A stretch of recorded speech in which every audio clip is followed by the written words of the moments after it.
அனைவருக்கும் வணக்கம். Exact predictions dot in ஜோதிட ஆராய்ச்சி இணையதளம் வழங்கும் செவ்வாய் அப்படின்ற அந்த கிரகத்தை பற்றிய ஒரு தியான வகுப்பு மாதிரி இது. செவ்வாயும் மனித வாழ்க்கையும் என்ற தலைப்புல இன்னைக்கு நம்ம சிந்திக்க போறோம். செவ்வாயும் மனித வாழ்க்கையும். ஸோ செவ்வாய் மனுஷ வாழ்க்கையில என்ன ரோல் பிளே பண்ணுது அப்படின்றத நம்ம ஆழமா இன்னைக்கு சிந்திக்க போறோம். இது என்னுடைய அனுபவத்துல உணர்தல். சரியா? இது உங்களுக்கு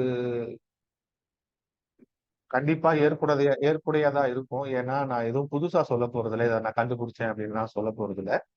நமக்கு தெரிஞ்ச பல விஷயங்கள நான் கோரிலேட் பண்ணி சொல்லப் போறேன் அவ்வளவுதான். சரியா? ஒரு ரீகேப்சர் மாரி நம்ம நெறைய விஷயங்கள அங்கங்க படிச்சிருப்போம், தெரிஞ்சிருப்போம். அதையெல்லாம் ஒண்ணா ஒரு தடவ ஒரு ஒரு கெட் டுகெதர்ல திருப்பி ஞாபகப்படுத்திக்கிற மாரி, ஒரு எல்லாத்தையும் இணைச்சு பார்த்து நம்மள சரிப்படுத்திக்கிற மாரியான ஒரு தொகுப்பு தான். பொதுவா ஆலயங்களுக்கு போகும் பொழுது, அது எந்த சமய ஆலயங்களுக்கு போகும் பொழுதோ, நம்ம மன அமைதியை தேடி தான் போறோம் இல்லையா? நமக்கு தேவையானது ஏதோ ஒரு பிரச்சனை எரிஞ்சிட்டு இருக்கும். அந்த பிரச்சனைகள்ல இருந்து நம்ம வெளிவரதுக்கு ஒரு மன அமைதிக்காக நம்ம ஆலயங்களை நாடுவோம். ஆன்மீக சொற்பொழிவுகள்லாம் நீங்க கேட்டிருப்பீங்க. பல ஆன்றோர்கள், சான்றோர்கள் நெறைய ஆன்மீக சொற்பொழிவுகள் நடத்துவாங்க. இப்ப யோகா மையங்கள் போனீங்கன்னா, அந்த மாரி இடத்துலலாம் மன அமைதிக்காக உங்களுக்கு என்ன பண்ணுவாங்க, மிகுந்த அ தனிமையில உட்கார வச்சு உங்களுக்கு மூச்சு பயிற்சி குடுத்து, உங்கள ஆழ்நிலை தியானத்துக்கு கொண்டு போயிட்டு, தன்னை அறிதல்ன்ற மாரி பயிற்சி எல்லாம் குடுக்குறாங்க. சர்ச்சஸ்க்கு போனீங்கன்னா, ஃபாதர்ஸ் ப்ரீச் பண்ணுவாங்க. அவங்க தியானம் குடுப்பாங்க. ஒவ்வொரு சண்டேலயும் அவங்க சில நல்ல கருத்துக்கள சொல்லுவாங்க. மன்னிக்கிறது எப்படி? எப்படி மறக்கிறது எப்படி? நம்ம ஸ்கில்ஸ் என்ன? நம்ம திறமை எப்படி வளர்த்துக்கிறது? அந்த மாரி சக மனிதர்களோடு சேர்ந்து எப்படி உதவி செஞ்சு வாழ்றதுன்றதெல்லாம் சொல்லிக் குடுப்பாங்க. பொதுவா இந்த லென்ட் டேஸ்ன்னு சொல்லப்படுகின்ற அந்த தவ காலத்துல இஸ்லாமியர்கள் ரம்ஜான் மாதத்திலேயோ, இல்ல கிறிஸ்தவர்கள் இந்த புனித மாதங்கள்லயோ, இந்து மதத்துல இருக்கிறவங்க ஒவ்வொரு வாரமும் விரதம் இருக்கிறாங்க. ஆடி அமாவாசை, பௌர்ணமி, கிருத்திகை, பிரதோஷம்னு சொல்லிட்டு அவங்களோட விரத கணக்குகளுக்கு முடிவே இல்லை. ஆக இந்த தவ வாழ்க்கை, இந்த இந்த எல்லா மதங்களும் செய்கின்ற ஒருத்தல் முயற்சிகள், இது எல்லாம் எங்க போகுதுன்னா செவ்வாய்க்கு தான் போகுது. ஃபர்ஸ்ட் பாயிண்ட் நோட் பண்ணிக்கோங்க. நான் சொல்ற ஒரு ஒரு பாயிண்ட்டையும் நோட் பண்ணிக்கிட்டே வாங்க. ஃபைனலா உங்களுக்கு இது ரொம்ப ஆழமா புரியும்.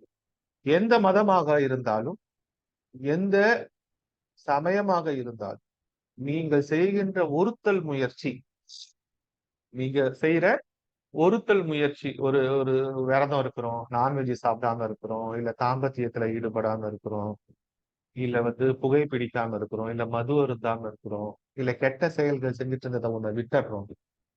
ஏதோ ஒண்ண விட்டுட்டு நம்ம ஒருத்தல் முயற்சி, தவ முயற்சி செய்யற அந்த ஒரு விஷயங்கள், அது எல்லாமே செவ்வாய்க்கு தான் போய் சேருது. அதெல்லாம் நம்ம செவ்வாய்க்கு தான் செய்றோம்.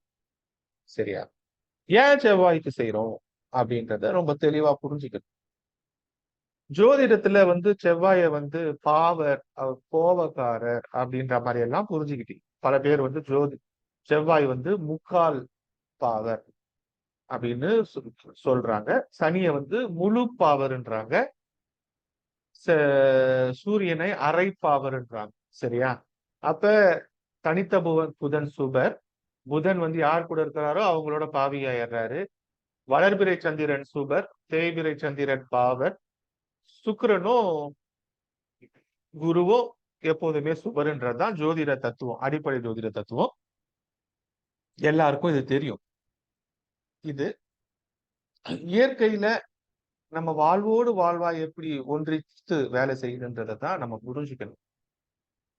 இந்த செவ்வாய பத்தி நம்ம ஆழமா போறதுக்கு முன்னாடி ஃபர்ஸ்ட் பாயிண்ட் சொன்னேன். நோட் பண்ணிக்கிட்டீங்கன்னா, நான் கூட நோட் பண்ணிக்கிறேன். நான் என்ன சொன்னேன்றத மேபி ஜஸ்ட் அ மினிட். நம்ம ரொம்ப ரிலாக்ஸ்டா இன்னைக்கு இந்த செஷனை பார்க்க போறோம். அதனால ஹரியும் இல்ல. ரிலாக்ஸ்டா கவனிங்க. But I am for sure நீங்க முடிக்கும் பொழுது யூ வில் ஹாவ் சார், நான் இந்த மீட்டிங்கை ரெக்கார்ட் பண்றேன். இந்த மீட்டிங்கை நான் என்னோட யூடியூப் சேனல்ல போட்டுருவேன் இன்னைக்கு நைட்டு. இதை நீங்க திருப்பி கூட கேட்டுக்கலாம். இதை கலந்துக்காதவங்களுக்கு நீங்க அனுப்பிச்சு வைக்கலாம். கூடுமான வரைக்கும் இதை ஷேர் பண்ணுங்க. நம்ம படிக்கிற பாயிண்ட் இன்னைக்கு ரொம்ப ரொம்ப இம்பார்ட்டன்ட் பாயிண்ட். இதை உள்வாங்கி நீங்க வச்சுக்காதீங்க, உங்களுக்கு தெரிஞ்சவங்களுக்கு சொல்லுங்க. சோ பாயிண்ட் நம்பர் 1, நம்ம செய்யற எல்லா தவ முயற்சிகளும்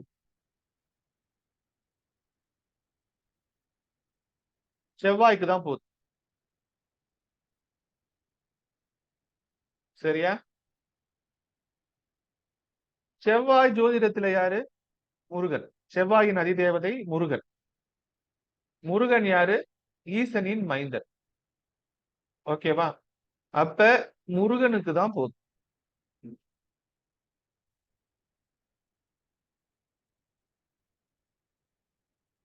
அடுத்து செவ்வாய் ரத்தத்தின் அதிபதி. இத பத்தி தான் நம்ம மேஜரா இன்னைக்கு படிக்க போறோம். ஸ்ட்ரெயிட்டா பாயிண்ட்க்கு வந்துட்டேன். செவ்வாய் ரத்தத்தின் அதிபதி.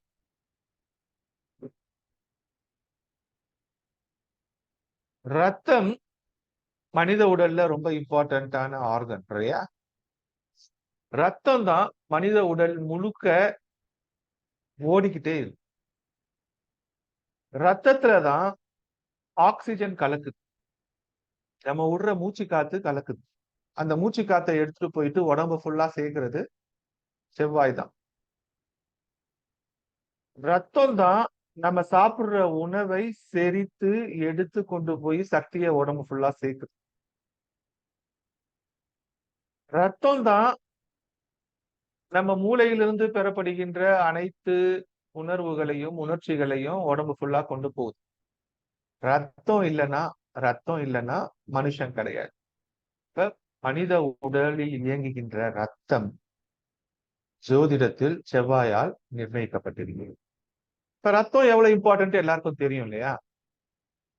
அப்ப அடிப்படையில புரிஞ்சுக்க வேண்டியது என்னன்னா, இந்த ரத்தம் உடல்ல ஒவ்வொரு நிமிடமும் மாசுபடுகிறது. ஒவ்வொரு நிமிடமும் தன்னைத்தானே சுத்திகரித்துக் கொள்கிறது.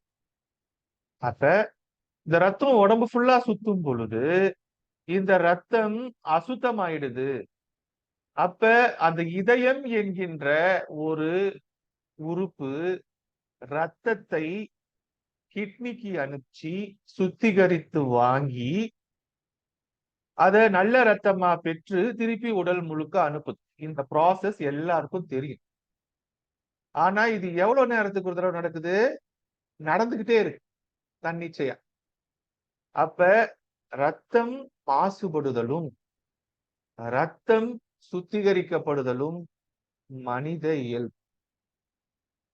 அப்ப நம்ம சாப்பிடுற உணவு செரிச்சு அதுல இருக்கிற எனர்ஜி உடம்பு ஃபுல்லா போயிட்டு ரத்தம் மாசுபட்டு மாசுபட்ட ரத்தத்தை கிட்னிக்கு அனுப்பிச்சு கிட்னி அதை பியூரிஃபை பண்ணி அதுல இருக்கிற யூரியா முதலான எல்லாத்தையும் பிரிச்சு அதை திருப்பி யூரின் ஆக்கிட்டு திருப்பி சுத்த ரத்தத்தை கொண்டு போய் நமக்கு கொடுக்குது.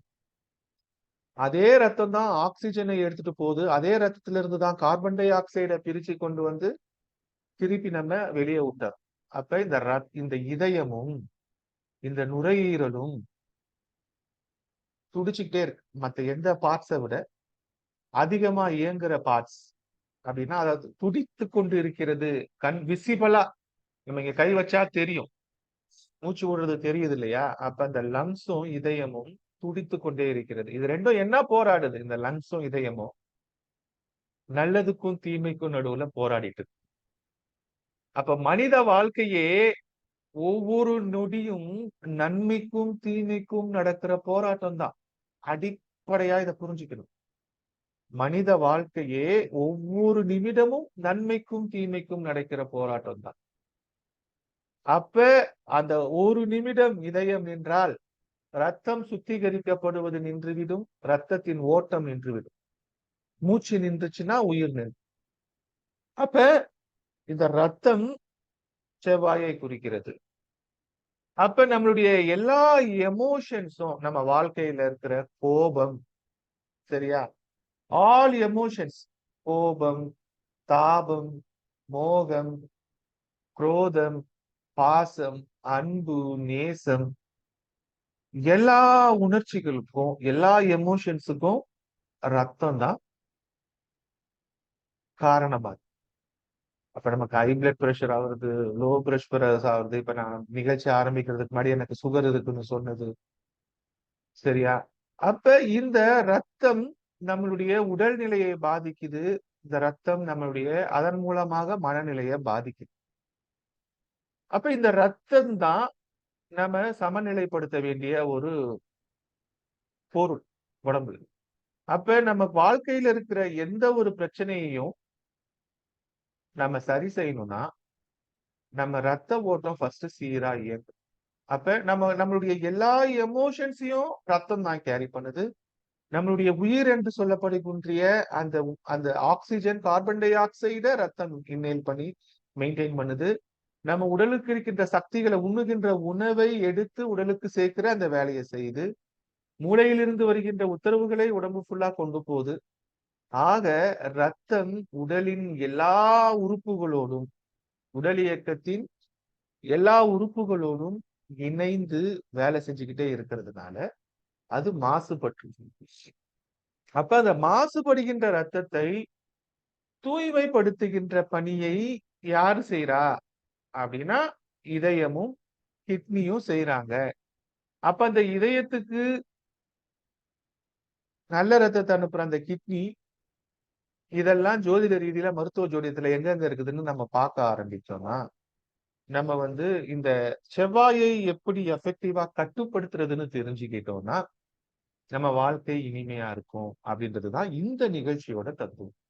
ஒட்டுமொத்த மனித வாழ்க்கையையும் நம்ம மத்த எந்த கிரகத்தையும் கண்ட்ரோல் பண்றதை விட இந்த ரத்தத்தை, உணர்ச்சிகளை, கோபத்தை, எமோஷன்ஸை, உணவை, மூச்சை கட்டுப்படுத்துவதன் மூலம் கட்டுப்படுத்திட முடியும் அப்படின்றதுதான் ஃபைனலா வரது.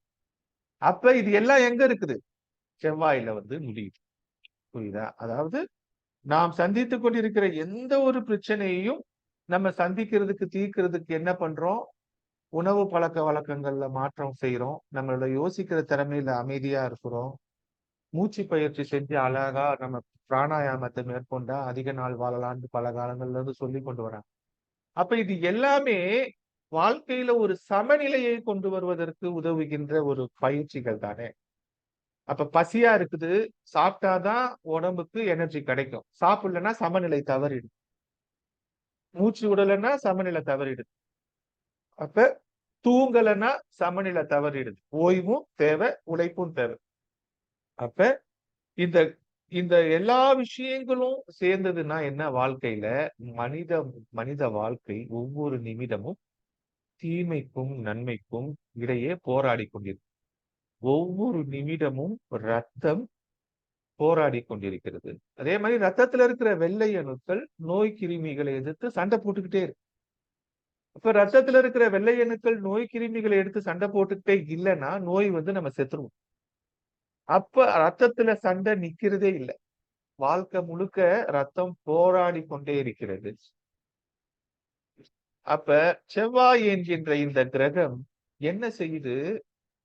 வாழ்க்கை முழுக்க தன்னை சமநிலைப்படுத்திக் கொள்வதிலேயே காலத்தை கடத்துகிறது. தன்னை சமநிலைப்படுத்துறது தான் அந்த வேலை. ஐயோ நான் கெட்டு போயிட்டேன் அப்படின்னா அதை சமநிலைப்படுத்தி பரிசுத்தமாகிறது.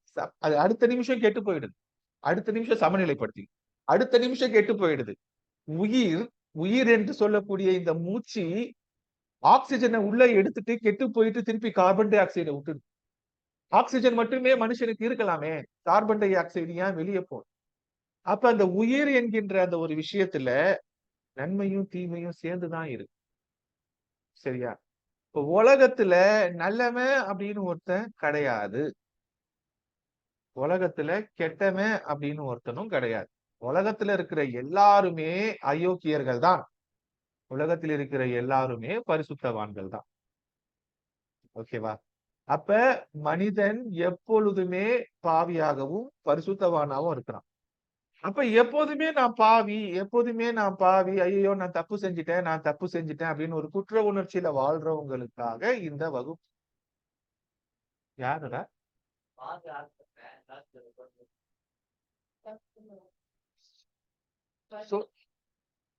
இந்த குற்ற உணர்ச்சி நமக்கு தேவையில்லாத ஒரு விஷயம். அதுதான் இந்த நிகழ்ச்சியோட நோக்கம். நான் ஒரு தப்பு பண்ணிட்டேன். நான் ஒரு பாவம் பண்ணிட்டேன். நான் ஒரு பாவி. ஐயோ! எனக்கு மோட்சமே கிடையாது. எனக்கு விமோச்சனமே கிடையாது.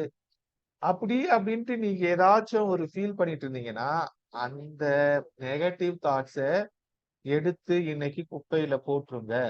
உலகத்தில் பாவி என்று ஒருத்தன் தனியா கிடையாது. எல்லாரும் தான் பாவி. உலகத்துல பரிசுத்தமான ஆத்துமான்னு ஒருத்தர் கிடையாது.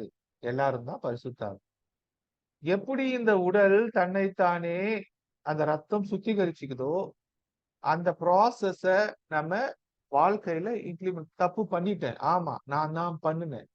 நான் திருப்பி செய்ய மாட்டேன். திருப்பி தப்பு பண்ணிட்டேன். ஆமா, நான் திருப்பி தப்பு பண்ணிட்டேன். ஆமா, நான் திருப்பி செய்ய மாட்டேன். திருப்பியும் தப்பு பண்ணிட்டேன். ஆமா. எப்படி ரத்தம் ரத்தம் எப்படி டெய்லி கெட்டு போதோ, எப்படி திருப்பி தன்னை பரிசுத்தமாக்கிக்குதோ, அவ்வளவுதான் வாழ்க்கை. வாழ்க்கை வேற எதுவுமே கிடையாது. அப்ப செய்த தவறுகளுக்காக மனம் வருந்திட்டு, அத செய்யாம அடுத்த விஷயத்துக்கு நகருங்க. அந்த குற்ற உணர்ச்சியில, ஐயையோ! நான் பாவம் பண்ணிட்டேன். நான் தவற விட்டுட்டேன். சோ, இவ்ளோ விஷயங்கள் நமக்கு புரியிறதுக்காக சொல்றேன். தவறுதல் மனித இயல்பு அப்படின்றதுக்காக சொல்றேன். அப்ப தவறுதல் மனித இயல்புனா, அத திருந்துறதும் மனித இயல்பு. தன் தவற்றை எண்ணி வருந்துதல் அறம் அப்படின்றதும் மனித இயல்பு. அப்ப தவறுதல் மனித இயல்பு, தவற்றை எண்ணி வருந்துதலும் மனித இயல்புனா, செவ்வாய் தன்னை சுத்திகரிச்சுக்கிற மாரி மனச நம்ம சுத்திகரிச்சுக்கணும் அப்படின்றது தான் ஐடியா. ஜோதிடத்துல நியூமராலஜி அப்படின்ற ஒரு ஃபீல்டு இருக்கு இல்லையா? எண் கணிதம். அதுல ஒவ்வொரு எண்ணையும், ஒவ்வொரு எழுத்துக்களையும், ஒவ்வொரு கிரகத்தோட நம்ம மேப் பண்ணியிருக்கிறோம். கரெக்ட்டா? செவ்வாய்க்கு மட்டும் எந்த கிரகத்தையும் மேப் பண்ணியிருக்க மாட்டோம். பார்த்திருக்கீங்களா? நியூமராலஜி படிச்சிருந்தீங்கன்னா, 9ஆம் எண் வந்து செவ்வாய்க்கு உரியது. இந்த 9ஆம் எண் செவ்வாய்க்கு உரிய இந்த எண் எந்த கிரகத்தோடையும் மேப் ஆயிருக்காது. ஏன்னா, இந்த செவ்வாய் உங்களுக்கு சமநிலையை ஏற்படுத்துகின்றது. இந்த செவ்வாய் இல்லாத கிரகம் எது அப்படின்றது தான் அங்க மறைஞ்சிருக்கிற சூட்சமம். ஒவ்வொரு எழுத்தும் ஒவ்வொரு கிரகத்தோட இருக்கு. ஒவ்வொரு உறுப்பும் ஒவ்வொரு கிரகத்தோட மேப் ஆயிருக்கு. கண்ணு சூரியனோட மேப் ஆயிருக்குது. அதுல ஸ்பெசிஃபிக்கா வலது கண்ணு சூரியனோட மேப் ஆயிருக்கு. கை ஒரு கிரகத்தோட, கால் ஒரு கிரகத்தோட, தொடை ஒரு கிரகத்தோட, பிறப்புறுப்புகள் ஒரு அது மாரி உடம்புல தலை முதல் பாதம் வரை இருக்கிற பகுதிகள் ஒவ்வொரு கிரகத்தோட மேப் ஆயிருக்கு. அது உள்ள இருக்கிற ஒவ்வொரு உள்ளுறுப்புக்குள்ள இருக்கிற ஒவ்வொரு பார்ட்ஸும் ஒரு கிரகத்தோட மேப் ஆயிருக்கு. இன்னும் டீப்பா போனா நட்சத்திரத்துக்குள்ள மேப் ஆயிருக்கு. இதெல்லாம் சரி. ஆனா இது எல்லாத்தையும் இணைக்கின்ற ரத்தம் எல்லா உறுப்புகளுக்குள்ளயும் தான் ஓடிட்டு இருக்குது இல்லையா? உடம்புல எங்க வெட்டினாலும் ரத்தம் வரும்ல. தலையில வெட்டினாலும் ரத்தம் வரும். கால்ல வெட்டினாலும், கையில வெட்டினாலும் ரத்தம் வரும். ரத்தம் இல்லாத பகுதி உடம்புல என்ன? அப்ப செவ்வாய் உடம்பு முழுக்க செவ்வாய் உடம்பு முழுக்க அதிபதி. செவ்வாய் இந்த ரத்தம் இந்த உடல் முழுக்க இருக்கிறதுனால, இந்த செவ்வாய் உடல் முழுக்க அதிபதி. இத அப்படியே ரிப்ளிகேட் பண்ணீங்கன்னா, ஜோதிடத்துல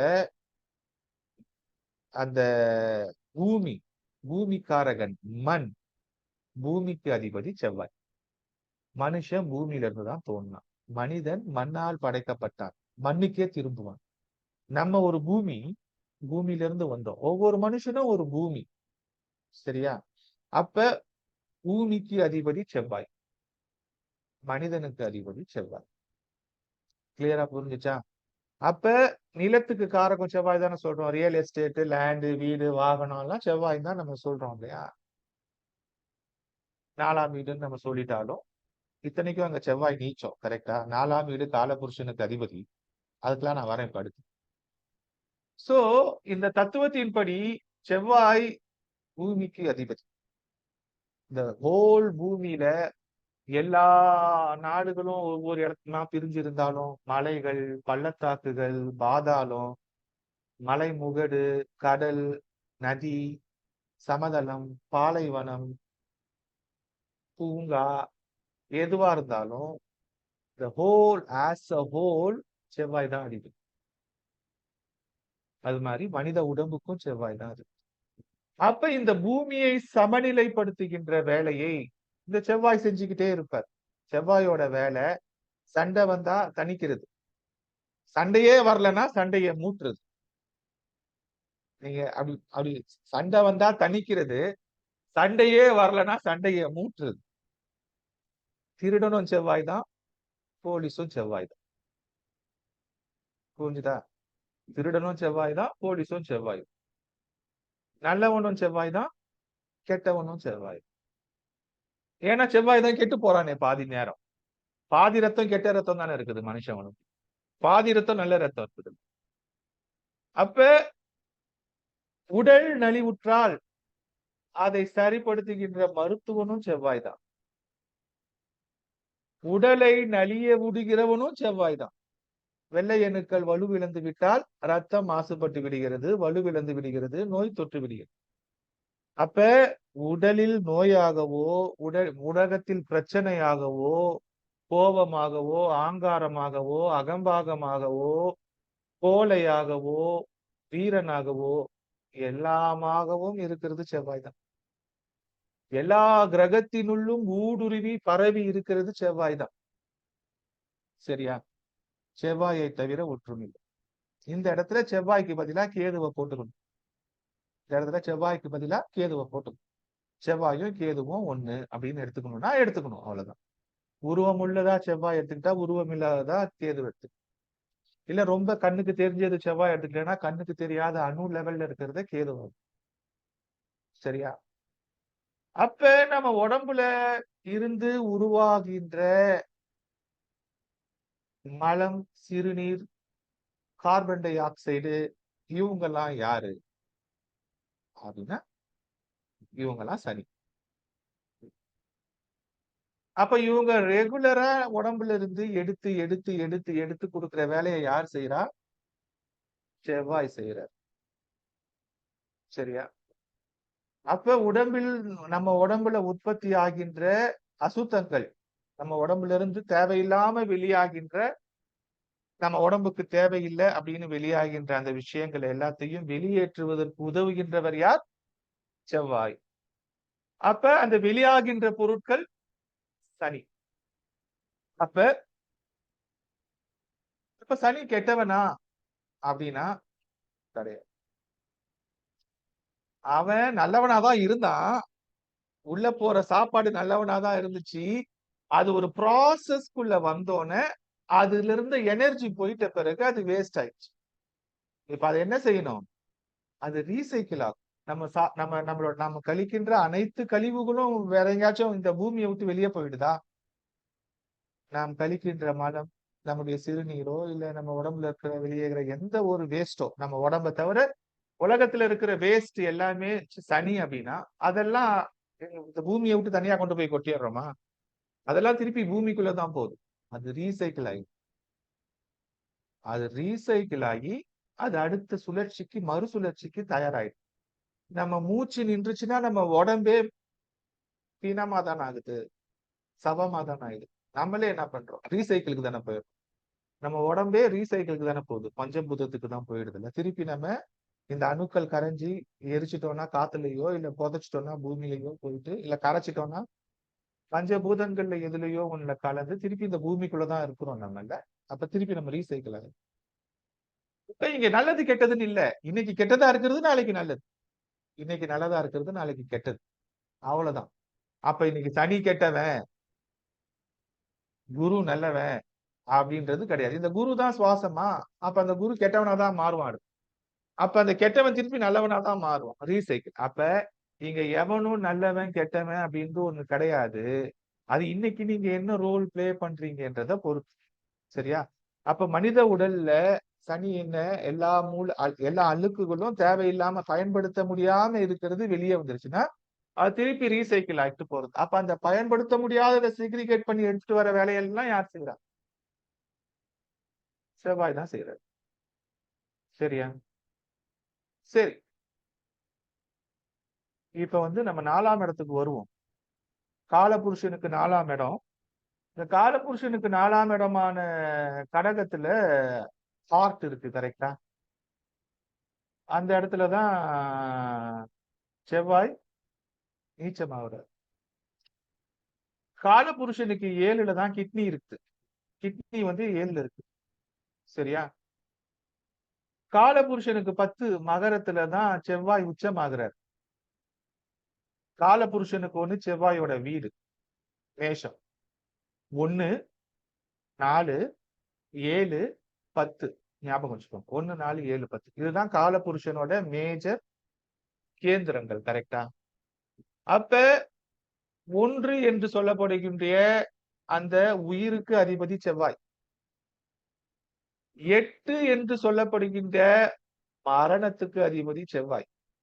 அப்ப இந்த உயிர், மரணம் 2த்துக்கும் அதிபதி செவ்வாய் தான். இதுக்கு இடைப்பட்ட வாழ்க்கைய நம்ம வாழ்றோம் அந்த காலபுருஷனுக்கு.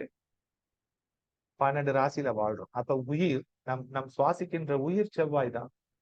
அந்த உயிர் போறது 8ல, மரணமும் செவ்வாய். அப்ப செவ்வாய் தான் உயிரும், இறப்பும். இந்த செவ்வாய் 4ல இருக்கிற அந்த இதயத்துல பம்ப் ஆகுறார். அங்க அவரு நீச்சம் ஆகுறார். செவ்வாய் யாரோட பேச்ச கேட்பாரு? தாய் பேச்ச தவிர வேற யார் பேச்சையும் கேட்க மாட்டாரு. செவ்வாய் வேற யார் பேச்சாச்சும் கேட்பாரா? கேட்பாரு. அவர் ரொம்ப நல்லவர் தான். அவர் எல்லார் கூடயும் தானே பழகுறாரு. எல்லார் கூடயும் தானே பழகிட்டு இருக்கிறாரு. சோ செவ்வாய் குறிப்பா யார் பேச்ச தட்ட மாட்டாரு? எம்ஜிஆர் படத்துல வர மாரி தாய் சொல்லை தட்ட மாட்டாரு. தமிழ் சினிமா ஹீரோ மாரி. செவ்வாய் அந்த இடத்துல நீச்சம் ஆகுறாரு. கரெக்ட்டா? செவ்வாய் எந்த இடத்துல உச்சமாகுறாரு? மகரத்துல உச்சமாகுறாரு. செவ்வாய் எந்த இடத்துல பேலன்ஸ் பண்றாரு? 7ஆம் இடத்துல பேலன்ஸ் பண்ணி தான் ஆவணும். துலாம்ல. ஏன்னா, மனைவியோடு அவரு ஒத்துழைச்சு தான் வாழணும். கரெக்ட்டா? அப்ப செவ்வாய் தாய் சொல்லை கேட்கிறார். பணிந்து கொள்கிறார். மனைவியிடம் சமமாக நடந்து கொள்கிறார். அட்ஜஸ்ட் பண்ணிக்கிறார். ஓகே. பாதி சரி. தாய் கிட்ட 4ஆம் இடத்துல பணிஞ்சர்றார். குனிஞ்சர்றார். தாய் சொல்லே வேதம். 7ஆம் இடத்துல பேலன்ஸ் ஆயிக்கிறார். பேலன்ஸ்னா என்னது? கிட்னி ரத்தத்த சுத்தம் பண்ணிடுது. தன்னோட தவறை திருத்திக் கொள்கிறார். 7ஆம் இடத்துல. திருத்திக் கொண்டு வந்த ரத்தத்தை 10ஆம் இடத்துல வச்சு ஆட்சி செய்து அழுக்கெல்லாம் வெளிய அனுப்பிச்சு திருப்பி அந்த உழைப்பாளிகளை வேலை வாங்குகிறார். He is a soldier. அந்த இடத்துல அவரு சேனாதிபதி. இங்க உச்சம் அவர். 1,00,000 பேருக்கு ஓனர் மாரி. 1,00,000 படைத்தளபதிக்கு படைத்தலைவன் மாரி அந்த இடத்துல வேலை செய்யும். சரியா? சூரசம்ஹாரத்தெல்லாம் அவர் அங்க தான் செய்யும். சோ இந்த 1, 4, 7, 10 உங்களுக்கு கிளியரா புரிஞ்சுதுன்னா, செவ்வாய் உயிராக இருக்கிறார். செவ்வாய் தாயிடம் தன்னை சரணடைகிறார். அடுத்து மனைவியிடம், வாடிக்கையாளர்களிடம், நண்பர்களிடம் சமமாக பழகுகிறார். தன்னை சமமாக வைத்துக் கொள்கிறார். திருத்திக் கொள்கிறார். 10ல வந்து உச்சமடைந்து எல்லா வேலையும் எக்ஸிக்யூட் பண்ணி முடிக்கிறார். சோ 1, 4, 7, 10. சோ இந்த தத்துவத்த கிளியரா புரிஞ்சுக்கிட்டீங்கன்னா, நம்ம வாழ்க்கையில பண்ற நம்மளோட எந்த ஒரு பிரச்சனைக்குமான தீர்வு, நமக்கு ஏதோ ஒண்ணு தடங்கலா இருக்கு. நமக்கு ஒண்ணு கிடைக்கல. அப்படின்னா, அது என்ன சொல்றோம் ஜோதிடத்துல? பூர்வ புண்ணிய கர்மா. ஏதோ பாவம் பண்ணியிருக்கிற, ஏதோ கர்மா. அந்த கர்மாலாம் எங்க இருக்குது? அந்த ரத்தத்துல தான் ஓடிட்டு இருக்குது. தலைமுறையா ஏதாச்சும் டிஎன்ஏல பிரச்சனை, அது உண்மையா இருந்தா, அதெல்லாம் ரத்தத்துல தான் ஓடிட்டு இருக்கு. அப்ப அந்த கர்மாவ அழிக்கிறது எப்படி? இப்ப ரத்தம் தானாவே ஒரு பியூரிஃபையிங் ப்ராசஸ்ல இருக்கு. அந்த ரத்தம் பியூரிஃபையிங் ப்ராசஸ்ல இருக்கும்பொழுது, அது தானா டே டு டே நடக்கிற அழுக்க கழுவிக்குது. இந்த ஜென்மத்துல இந்த ஜென்மத்துல நம்ம ஏதோ தெரிஞ்சு, தெரியாம தப்பு பண்ணியிருந்தோம்னா, அதை திருத்திக் கொள்வதற்கான வாய்ப்புகள் இந்த ஜென்மத்திலேயே நமக்கு இருக்கு. யாருக்கோ ஒருத்தருக்கு துரோகம் பண்ணிட்டோம், யாருக்கோ ஒருத்தருக்கு கெடுதல் பண்ணிட்டோம்னா, ஸ்ட்ரெய்ட்டாவே அவங்க கிட்ட போயிட்டு மன்னிப்பு கேட்டுறலாம். அவங்க ஆரம்பத்துல மன்னிக்க மாட்டாங்க. காலப்போக்குல அவங்க அவங்களும் மனுஷங்க தாங்க. அவங்களும் மன்னிப்பாங்க. இன்னைக்கு மன்னிக்காம இருக்கலாம். நாளைக்கு மன்னிக்காம இருக்கலாம். அதுக்கு அடுத்து அவங்க மன்னிப்பாங்க. அப்படி மன்னிக்கலன்னா அதுக்கான தண்டனை என்ன? இல்லன்னா பிளட் மணி அப்படின்னு ஒரு விஷயம் இருக்குல்ல. ரத்தத்திற்கான விலை. அப்ப அந்த பிளட் மணி என்ன? ஆக ஏதோ ஒரு வகையில நம்ம சாபத்துக்கு ஒரு விலை கொடுக்க வேண்டியிருக்கு. அந்த சாப விமோசனத்திற்கு ஒரு விலை கொடுக்க வேண்டியது. இப்ப சாப விமோசனத்திற்கு விலை கொடுக்கிறதுனா என்ன அப்படின்னா, ஒண்ணு நம்ம மன்னிக்கணும். நம்ம எவ்வளவு மத்தவங்கள மன்னிக்கிறோமோ, சயின்ஸ் படி எந்த அளவையால் அளக்கிறீர்களோ, அந்த அளவையால் உங்களுக்கு திருப்பி அளக்கப்படும். இப்ப நீங்க யாரையுமே மன்னிக்கலைன்னா, உங்கள யாரும் மன்னிக்க மாட்டாங்க. நீங்க எல்லாரையும் மன்னிக்கிறீங்கன்னா, அவங்களையும் திருப்பி மன்னிப்பாங்க. அவ்வளவுதான் லாஜிக். அப்ப முன் ஜென்ம கர்மா, இந்த ஜென்ம கர்மா, அந்த மாரி எல்லா விஷயத்தையும் சரி பண்ணணும்னா, முதல்ல கோவப்படுறத விட்டுறணும். கோவப்படுறது டைரக்ட்டா ரத்தத்துல இருந்து. அந்த கோவத்தின் விளைவு தான் எல்லா தவறுகளும் நடக்கும். ஆத்திரம். அப்ப ஆத்திரம் அறிவ மறைக்குது. அப்ப எமோஷன்ஸ கண்ட்ரோல் பண்ணணும். சரி. அப்ப அந்த ஆத்திரம் அறிவ மறைக்கிறத நம்ம கண்ட்ரோல் பண்றதுக்கு என்ன செய்யணும்? அமைதியா இருக்கணும். பிரச்சனைக்குரிய இடத்த விட்டு விலகி துஷ்டனை கண்டா தூரம். அப்போ ஒரு பிரச்சனையில நம்ம உணர்ந்துகிட்டே இருந்தோம்னா, அந்த பிரச்சனைக்குள்ள இருந்துகிட்டே, அந்த பிரச்சனை தீரணும்னா, அது எப்படி தீரும்? பிரச்சனைய விட்டு வெளிய போயிருக்கணும். சரியா? அப்ப இந்த பிளட் மணி அப்படின்னு சொல்லப்படுகின்ற அந்த பிளட் மணி என்ன? அத நம்ம தான் தேடி பார்க்கணும். சரியா? அப்ப நம்ம விலகி இருக்கணும். இப்ப இந்த ரத்தத்தை எடுத்துட்டு போதுல்ல, நரம்பு. இந்த ரத்தத்தை எடுத்துட்டு போற நரம்பு ஒரு நிமிஷம். சார் நான் ஒரு மீட்டிங்ல இருக்கேன். கன்டினியூஸா பண்ணாதீங்க. எடுக்க முடியாது. நான் மீட்டிங் முடிஞ்சோனே ரத்தத்தை எடுத்துக்கொண்டு செல்கின்ற நரம்பு புதனை குறிக்கிறது. புதன் செவ்வாய்க்கு ஜோதிடத்தில் எதிரி. கரெக்டா? ஜோதிட ரீதியா புதனுக்கும் செவ்வாய்க்கும் ஆகாது. ஆனா நரம்பு ஜோதிடத்துல எதை குறிக்குது? நர்வ்ஸ், ரத்த நாளங்கள் புதனை தான் குறிக்குது. அப்ப எதிரின்னு சொல்லப்பட்டாலும் அது உள்ளதான் ரத்தம் போயிட்டு இருக்கு. சரியா? அப்ப எதிரின்னு சொல்லப்பட்டாலும் அதுக்குள்ளதான் ரத்தம் போயிட்டு இருக்கு. காற்றும் காற்றும் நரம்புகள்ல தான் சின்ன சின்ன நர்வ்ஸ்ல தான் பரவுது. அப்ப இந்த டிரான்ஸ்போர்ட் பண்ணுகின்ற நரம்புகள் புதனோட ஆதிக்கத்துல இருக்கு. அப்ப குருவுக்கும் புதனுக்கும் ஆகாது. ஆனா காத்து எங்க போகுது? புதனுக்குள்ள தான் போகுது. செவ்வாய்க்கும் புதனுக்கும் ஆகாது. ஆனா ரத்தம் எதுல போகுது? புதனுக்குள்ள தான். சூட்சமத்தை புரிஞ்சுக்கிட்டீங்களா? குருவுக்கும் புதனுக்கும் ஆகாது. இப்படிதானே ஜோசியம் சொல்லி கொடுக்குது. செவ்வாய்க்கும் புதனுக்கும் ஆகாது. அப்படித்தானே ஜோசியம் சொல்லி கொடுக்குது. ஆனா ரத்த நாளங்களோ, அந்த சுவாச மண்டலத்துல இருக்கிற நாளங்களோ, அந்த சுவாசத்தை எடுத்துக்கொண்டிருக்கிற நாளங்களோ புதனை குறிக்கிறது. அப்ப அதுக்குள்ளதான் குரு ஓடி ஆகணும். அதுக்குள்ளதான் செவ்வாய் ஓடி ஆகணும்னா, அப்ப இந்த இடத்துல என்ன ஆகுது? காம்ப்ரமைஸ் ஆகுது. நீ வேற வேலை, உனக்கு என்ன பிடிக்காது, எனக்கு உன்னை பிடிக்காது. ஆனாலும் நம்ம 2 பேரும் சேர்ந்து வேலை செஞ்சாதான் இந்த இயக்கம் நடக்கும். இந்த இயக்கம் நடக்கும். அப்ப அந்த இயக்கத்திற்காக அவங்கவங்க வேலையை செஞ்சு கொடுத்துட்டே அப்ப இங்க நல்லவன் கெட்டவன் அப்படின்ற இந்த சமதளம் பூமியில இருந்துகிட்டே தான் இருக்கும். ஆனா இந்த நல்லவனும் கெட்டவனும் சேர்ந்துதான் பயணிக்கணும். நல்லவன் மட்டும் தனியா பயணிக்க முடியாது. கெட்டவன் மட்டும் தனியா பயணிக்க முடியாது. இங்க நல்லவனா இருக்கிறவன் ஒரு சமயம் கெட்டவன் ஆயிடுவான். கெட்டவனா இருக்கிறவன் ஒரு சமயம் நரிகள் பரிகளாவதும் பரிகள் நரிகளாவதும் மாதிரி இங்க மாற்றம் நடந்துகிட்டே தான் இருக்கு லைஃப். சரியா? அப்ப ஒவ்வொரு நாளும் இந்த மனுஷ உடம்பு பஞ்சபூதங்கள்ல மாத்தி மாத்தி ஆளப்படுது. ஒவ்வொரு நாளும் இந்த உடம்பை ஒவ்வொரு கிரகமும் மாத்தி மாத்தி ஆளுது. அப்போ ஒவ்வொரு நாளும் இந்த உடம்பை ஒவ்வொரு நேரமா பிரிச்சுக்கிட்டு பஞ்சபூதம் மாத்தி மாத்தி ஆளுது. இந்த பூதம் ஆளும் பொழுது அந்த பூதம் கேட்டுக்குது. அந்த பூதம் ஆளும் போது இந்த பூதம் கேட்டுக்குது. ஒவ்வொரு ஓரையிலையும் ஒவ்வொரு குறிப்பிட்ட பகுதியிலையும் ஒரு கிரகம் ஆட்சி செய்யுது. அது ஆட்சி செய்யும் பொழுது மத்தது அதுக்கு அடிபணியுது. இன்னொன்னு ஆட்சி செய்யும் போது அதுக்கு அடிபணியுது.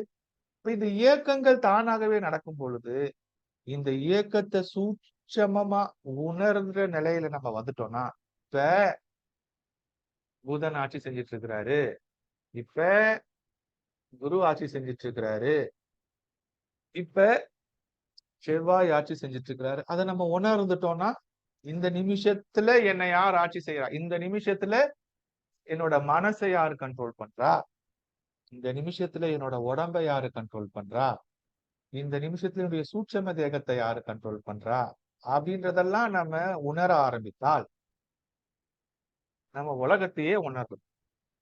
தன்னை அறிந்தால் உலகத்தை அறிஞ்சால் மாதிரி. இப்ப இந்த பிரபஞ்சமே நம்ம ஒரு மினியேச்சர் தானே. இந்த பூமியே நம்ம தான். இன்னும் சொல்ல போனால் இந்த யூனிவர்ஸையே நாம எடுத்துக்கலாம். இப்ப நம்ம நம்ம வந்து நம்மள வந்து ஏதோ ஒரு வேற்று கிரகத்துக்கு நம்ம போறோம். நம்ம அங்க வந்து கீழே விழுந்துட்டோம். அங்க ஏதோ ஒரு உயிரினம் இருக்குது. அப்ப நம்ம உடம்பை எடுத்து அந்த ஏலியன்ஸ் வந்து டீகோட் பண்ணி ஆராய்ச்சி பண்ணாங்கன்னா, பூமியை பத்தின மொத்த விஷயத்தையும் அவங்க தெரிஞ்சுக்க முடியுமா, முடியாதா? ஏன்னா நம்மளே பூமி தானே, பூமியில தானே பிறந்தோம். இப்போ பூமியில இருந்த நல்லது கெட்டது இந்த ஈகோ சிஸ்டம் இது முழுக்க நம்ம உடம்புல பதிவாயிருக்கு தானே. அப்ப இந்த ஒரு ஈகோ சிஸ்டத்தை எடுத்து நம்ம அங்க சரி பண்ணிக்க முடியாதா? எந்திரன் படத்துல ரஜி கரெக்டா காமிச்சிருப்பாரு. நிறைய ரோபோஸை உருவாக்கி இருந்தாலும் ஒரே ஒரு ரோபோவை எடுத்து எல்லா ரோபோஸ்லயும் என்ன நடக்குதுன்றதை இந்த ஒரு ரோபோல இருந்து டிஸ்ட்ரக்ட் பண்ற மாதிரி சங்கர் படம் எடுத்திருப்பாரு இல்லையா? சோ இந்த எல்லா விஷயங்களும் செவ்வாயை கண்ட்ரோல் பண்றதுல தான் இருக்கு. அல்லது வேறு கிரகங்களை கண்ட்ரோல் பண்றது மூலியமா அது செவ்வாயை தான் ஃபைனலா கண்ட்ரோல் பண்ணுது. நீங்க சனியை கண்ட்ரோல் பண்ணாலோ, நீங்கள் மனதை அடக்கினாலோ, புதன் அதாவது நம்ம அறிவை அடக்கினாலோ, அறிவுன்றது புதன், மனதுன்றது சந்திரன். நீங்க மனது கட்டுப்பாடு இல்லாமல் ஓடுது, அப்பயும் ரத்தம் பாதிக்கப்படுது. அறிவு கட்டுப்பாடு இல்லாம ஓடுது, அப்பயும் ரத்தம் பாதிக்கப்படுது. உடல் பயங்கரமா உழைக்குது, அப்பயும் ரத்தம் தான் பாதிக்கப்படுது. அப்ப எந்த கிரகம் அதிகமாகவோ கம்மியாகவோ இருந்தாலும் பாதிக்கப்படுறது ரத்தம், பாதிக்கப்படுறது உடம்பு தான் செவ்வாய். அப்ப இந்த சமநிலை தவறுகிறதுல தான் பிரச்சனை நடக்குது. இந்த சமநிலை தவறுகிறதுல தான் பிரச்சனை நடக்குது. அந்த சமநிலையை எப்படியாச்சும் இந்த கிட்னியும் இந்த இதயமும் மாத்தி மாத்தி வேலை செஞ்சு சரி பண்ணிக்கிட்டே இருக்கு. இது சரி பண்ண முடியாத இடத்துல நாளமில்லா சுரப்பிகள் சரியா வேலை செய்யாம போறது, மத்த ஒவ்வொரு சைடு உறுப்புகளும் வேலை செய்யாம போறது, அதனால மல்டிபிள் ஆர்கான் ஃபெயிலியர் ஆகுறது, அதனால உடல் நலிந்து மரணம் ஏற்படுறது, இல்ல நம்மள சுற்றி இருக்கிற எல்லா பிரச்சனைகள் ஏற்படுறதுக்கு காரணமாயிரும். அப்ப அந்த நம்ம மூலாதாரால இருந்து ஆரம்பிக்கிற அந்த ஆக்ஞா வரைக்கும் இருக்கின்ற அந்த சக்கரங்களை பத்தி எல்லாரும் படிச்சிருப்பீங்க இல்லையா? அது எல்லாமே நாளமில்லா சுரப்பிகளோட லிங்கா இருக்கிறது தான். அப்ப இந்த நாளமில்லா சுரப்பிகளுக்கும் இதே ரத்தத்துக்கும் சம்பந்தம் இருக்குதா? டைரக்டா சம்பந்தம் இருக்கு. கரெக்டா? அப்ப இந்த நாளமில்லா சுரப்பிகள் உற்பத்தி செய்கின்ற அந்த அந்த அமில அந்த சுரக்கின்ற அந்த கனிமம் அந்த தண்ணி தானே, அந்த வாட்டரிக் தானே. அந்த விஷயங்கள் ரத்தத்தோட கலந்துதான் வேலை செய்யுது. அப்ப அது சரியா ஃபங்க்ஷன் ஆகலைன்னா, அந்த நாளமில்லா சுரப்பிகள் ஃபங்க்ஷனல் ஆகணும், உடம்புக்கு இமிடியேட்டா பிரச்சனை வந்தது. அப்ப ரத்தம் சரியா ஃபங்க்ஷன் ஆகலைனாலும் அது கிட்னிக்கும் ஹார்ட்டுக்கும் நடக்குற இருக்கிற பிரச்சனையை தவிர்த்து அதுக்கு அடுத்து போனா அந்த நாளமில்லா சுரப்பிகள் 7 சக்கரத்துல எங்க பிரச்சனை நடந்தாலும் உடம்புல பாதிக்கும். அப்ப இந்த சக்கரத்தை எப்படி சரியா வச்சுக்கிறது, அப்ப இந்த ரத்தத்தை எப்படி சரியா வச்சுக்கிறது அப்படின்னா, இது ரொம்ப சிம்பிள். எரியிற இடத்துல இருந்து ஒதுங்கி இருக்கணும், ப்ராப்பரா தூங்கணும், ப்ராப்பரா ரெஸ்ட் எடுக்கணும், நமக்கு பிடிக்காதவங்க கிட்ட இருந்து விலகி இருக்கணும், நம்மள சக்திக்கு மீறி ஆசைப்படுறதை நிறுத்தணும். அப்ப நம்மளால என்ன முடியுமோ அதை செய்யணும். கடமையை செய், பலனை எதிர்பார்க்காது. கடமை, இன்னைக்கு என்ன கடமை அதை செய், பலன் வரும், வந்தா அனுபவிச்சு. சரியா? அப்ப இந்த சமத்துவம் முழுக்க முழுக்க முழுக்க முழுக்க ரத்தத்தை சார்ந்து இருக்குது. அப்ப ரத்தத்தை நம்ம கரெக்டா மெயின்டைன் பண்ணிட்டா, எப்படி சுகரை மெயின்டைன் பண்ணிக்கிற மாதிரி எல்லாமே இந்த ரத்தத்துல தான் இருக்கு. ரத்தத்துல என்னதான் இருக்கு அப்படின்னு பாத்தீங்கன்னா, ரத்தத்துல மொத்தம் 90 to 92% வாட்டர் தான் இருக்கு. ரத்தத்துல என்ன இருக்கு அப்படின்னா, ரத்தத்துல 90% வாட்டர் தான் இருக்கு. பூமியில என்ன இருக்குது? 3/2 பங்கு தண்ணீர். சரியா? அப்ப பூமி தான் மனுஷன். ரத்தத்துல என்ன இருக்குது? 90% வாட்டர் தான் இருக்கு. அப்ப எங்க செவ்வாய் நீச்சமாகுறாரு? கன்னி ராசியில தான் நீச்சமாகும். சரியா? கன்னிக்கு அதிபதி யாரு? சந்திரன். அதுக்கப்புறம் இந்த ரத்தத்துல புரோட்டீன்ஸ் ஒரு 7ல இருந்து 8% இருக்கு. எலக்ட்ரோசைட்ஸ் இருக்குது, நியூட்ரியன்ஸ் இருக்குது, ஹார்மோன்ஸ் இருக்குது, வேஸ்ட் ப்ராடக்ட்ஸ் யூரியா, கிரியாட்டின் மாரி இருக்குது, கேஸஸ் இருக்குது. இதெல்லாம் சேர்ந்தது தான் ரத்தம். அப்ப ரத்தத்துல எல்லாமே இருக்குல்ல. ரத்தத்துல காத்து இருக்குது, ரத்தத்துல தண்ணி இருக்குது, ரத்தத்துல தாது பொருட்கள். இப்ப ரத்தத்துல பஞ்சபூதங்கள் சார்ந்த எல்லா விஷயங்களும் இருக்குது. ரத்தத்துல நவ கிரகங்களை குறிக்கின்ற எல்லா விஷயமும் இருக்கு.